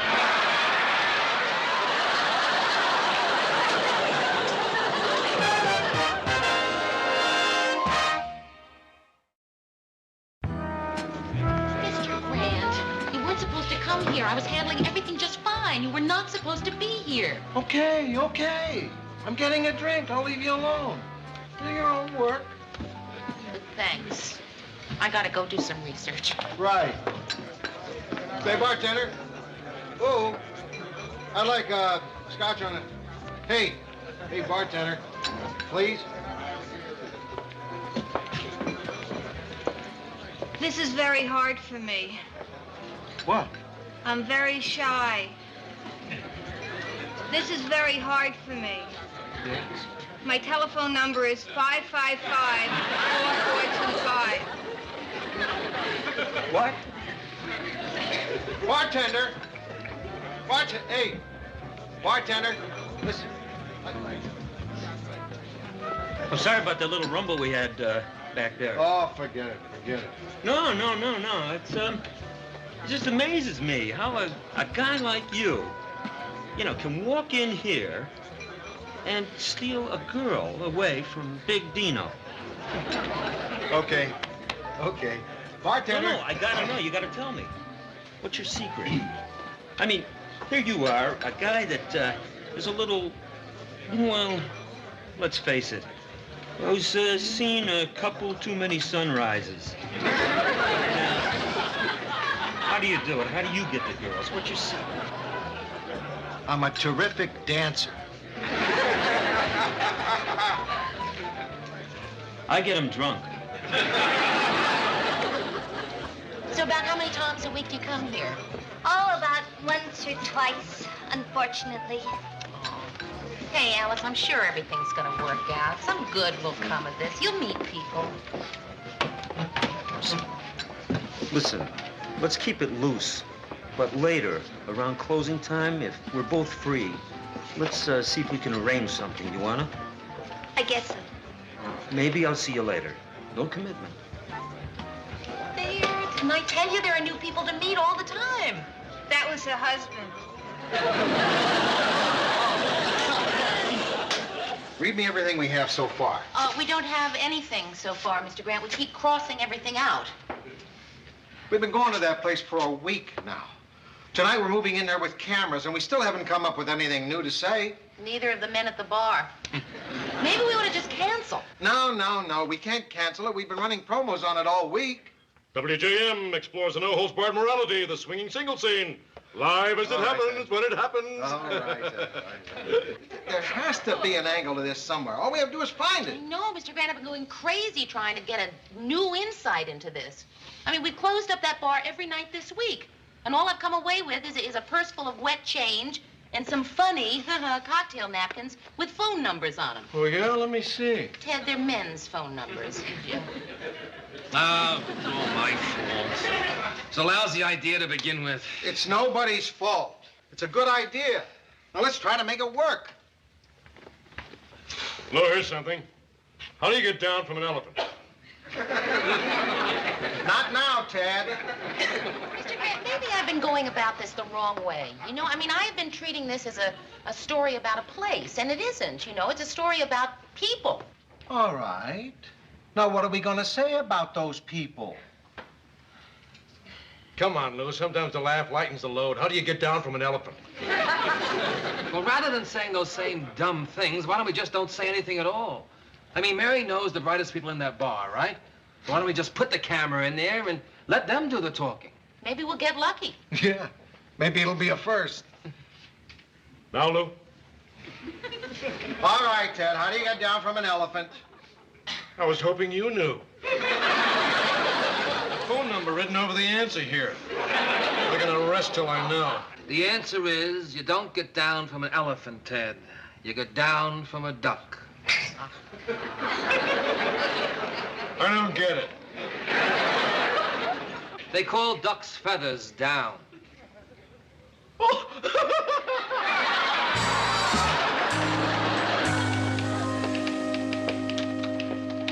You almost finished, Mayor? Yeah, almost. There you go. So, Thanks. you going with us after all, huh? Oh, yeah. I told Marie I was going. It was my decision, and if she didn't like it, it was just too bad. So, my suit look okay for tonight, Mayor? Oh, sure, Murph. Oh.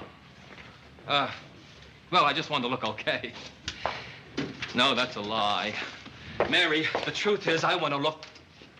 I can't believe I'm telling you this, but I want to look hip. I want to walk into that singles place. In one brief, shining moment, I want to feel not bald. Well, Murray, you look very nice. That's just what I didn't want to hear. Ah, Ted, you know all about the remote for tonight, right? We'll all be at the singles bar. You'll be here at the studio. Here's your script. What do you mean you'll all be at the singles bar? You mean I'm going to be alone? I've never done the news alone before. Ted, you'll be fine. Lou, I didn't know I was going to be all alone tonight. Ted, you'll be fine. Yeah, but Lou, I don't think I can... Ted! Be an anchor man. Lou, I don't think... No, don't worry, Ted. You'll be alone, but we'll leave your little night light on in the hall.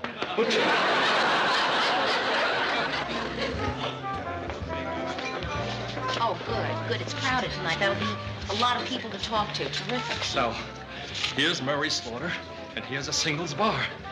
Look, there are some chicks. So, here's Murray Slaughter standing in a single bar, looking at some chicks. See, outside they're called girls, but once they cross that threshold, they're chicks. Yeah, Mary, I'm going to check on the camera crew. Right. So, I'm inside. I'm finally inside. So why do I still feel I'm carrying a bag full of groceries? Hi, Mary. Oh, hi. Oh, Murray, I want to introduce you to a couple of people, and then we'll explain to them about the show. Tony, Alice, I'd like you to meet a friend of mine, Murray Slaughter. Hi, Mary. Hi. Well, actually, Murray is more than just a friend. We work together, and that's going to involve all of you, too. What do you mean? Well, Mary, where do you want us to put the monitor? I think probably over the end of the bar will be great. All right. Yeah. What is this? What do you mean? Well, it's just that, Mary, excuse me, could we go over the rundown? 1, 2, 3. Ted, we're into commercial now. You want to give us a voice level over there? Hey, can they really hear the way across town? Hello, Scarlett. Frankly, Scarlet, I don't give a damn. Hey, let me see if I can remember how to do bogey. Don't do bogey, Ted. We hear you fine. What's going on here? Ah, yes, I was starting to tell you. See, we're going to do a news feature for the WJM 6 o'clock news. And yes, it's true. In a couple of minutes, you are both going to be on television. Now, it's going to be a lot of fun. Just relax, have fun with it. Just talk to me about the same things you've been talking to me about all week, and you'll be just great. Oh, no. We're supposed to be on the news? Yeah. I don't want to be on television. I don't want to be on television. No, I don't want to be on No, television. we just want to talk to you. No, we just want to talk to you. 20 seconds. Where do you want to go? Rainbow Club? Hey, wait! Hey, Alice, where you going? I think we're going to the Rainbow Club. The Rainbow Club. Yeah. And now, as promised, our special feature. WJM goes to a singles bar. Who are they, the singles? What are they looking for? Where are they going? To the Rainbow Room. We take you now to one of Twin Cities' most popular singles bars, Valentino's. Everything happening while you see it, as you see it. Packed, jammed to the rafters every night, Valentino's is the newest addition to the growing phenomenon of singles bars. Let's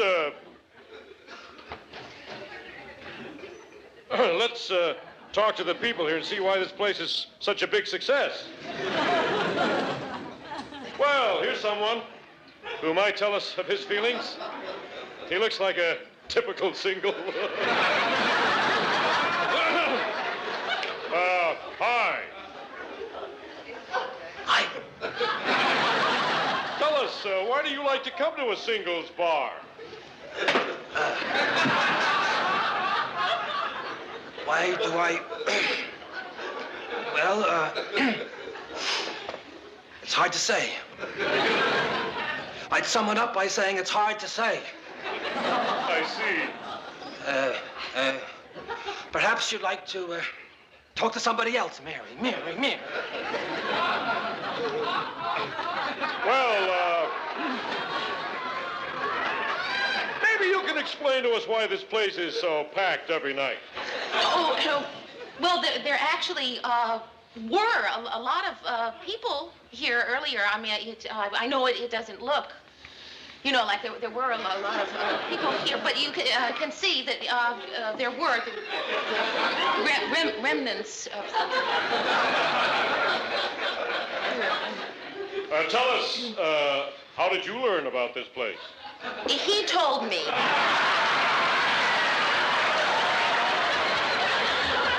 You can form a lasting relationship after meeting someone in a singles bar? Oh, well, I would say that, that would depend upon the people. Food for thought. What do you find here that you don't find anywhere else? Oh, well, you have your fun and friendships and well, you have companionship. Well, don't you agree, sir?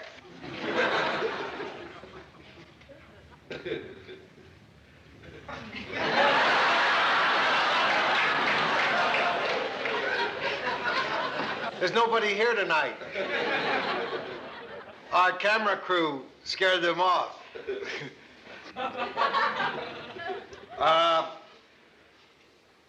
We wanted to tell you something new about a singles bar. We didn't find anything new.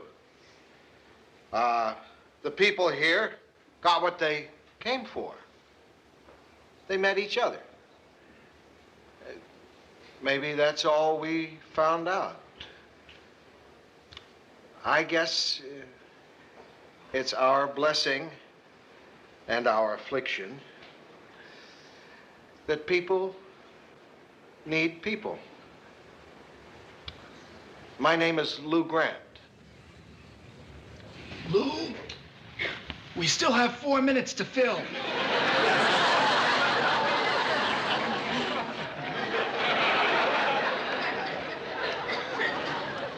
And now, back to you, Ted.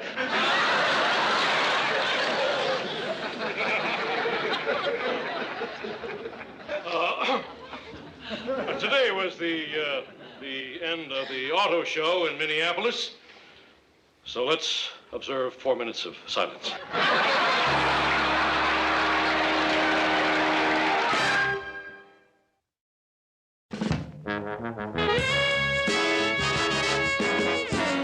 I thank you. Yes, I'm glad you enjoyed it. Yes, thank you for calling. Bye. It's neat. They all seem to like it. Newsroom. Well, thank you. Thank you. I'm glad you enjoyed the show. Oh, who did you want us to try to locate for you? The cute single guy at the end of the bar. Just a moment, please.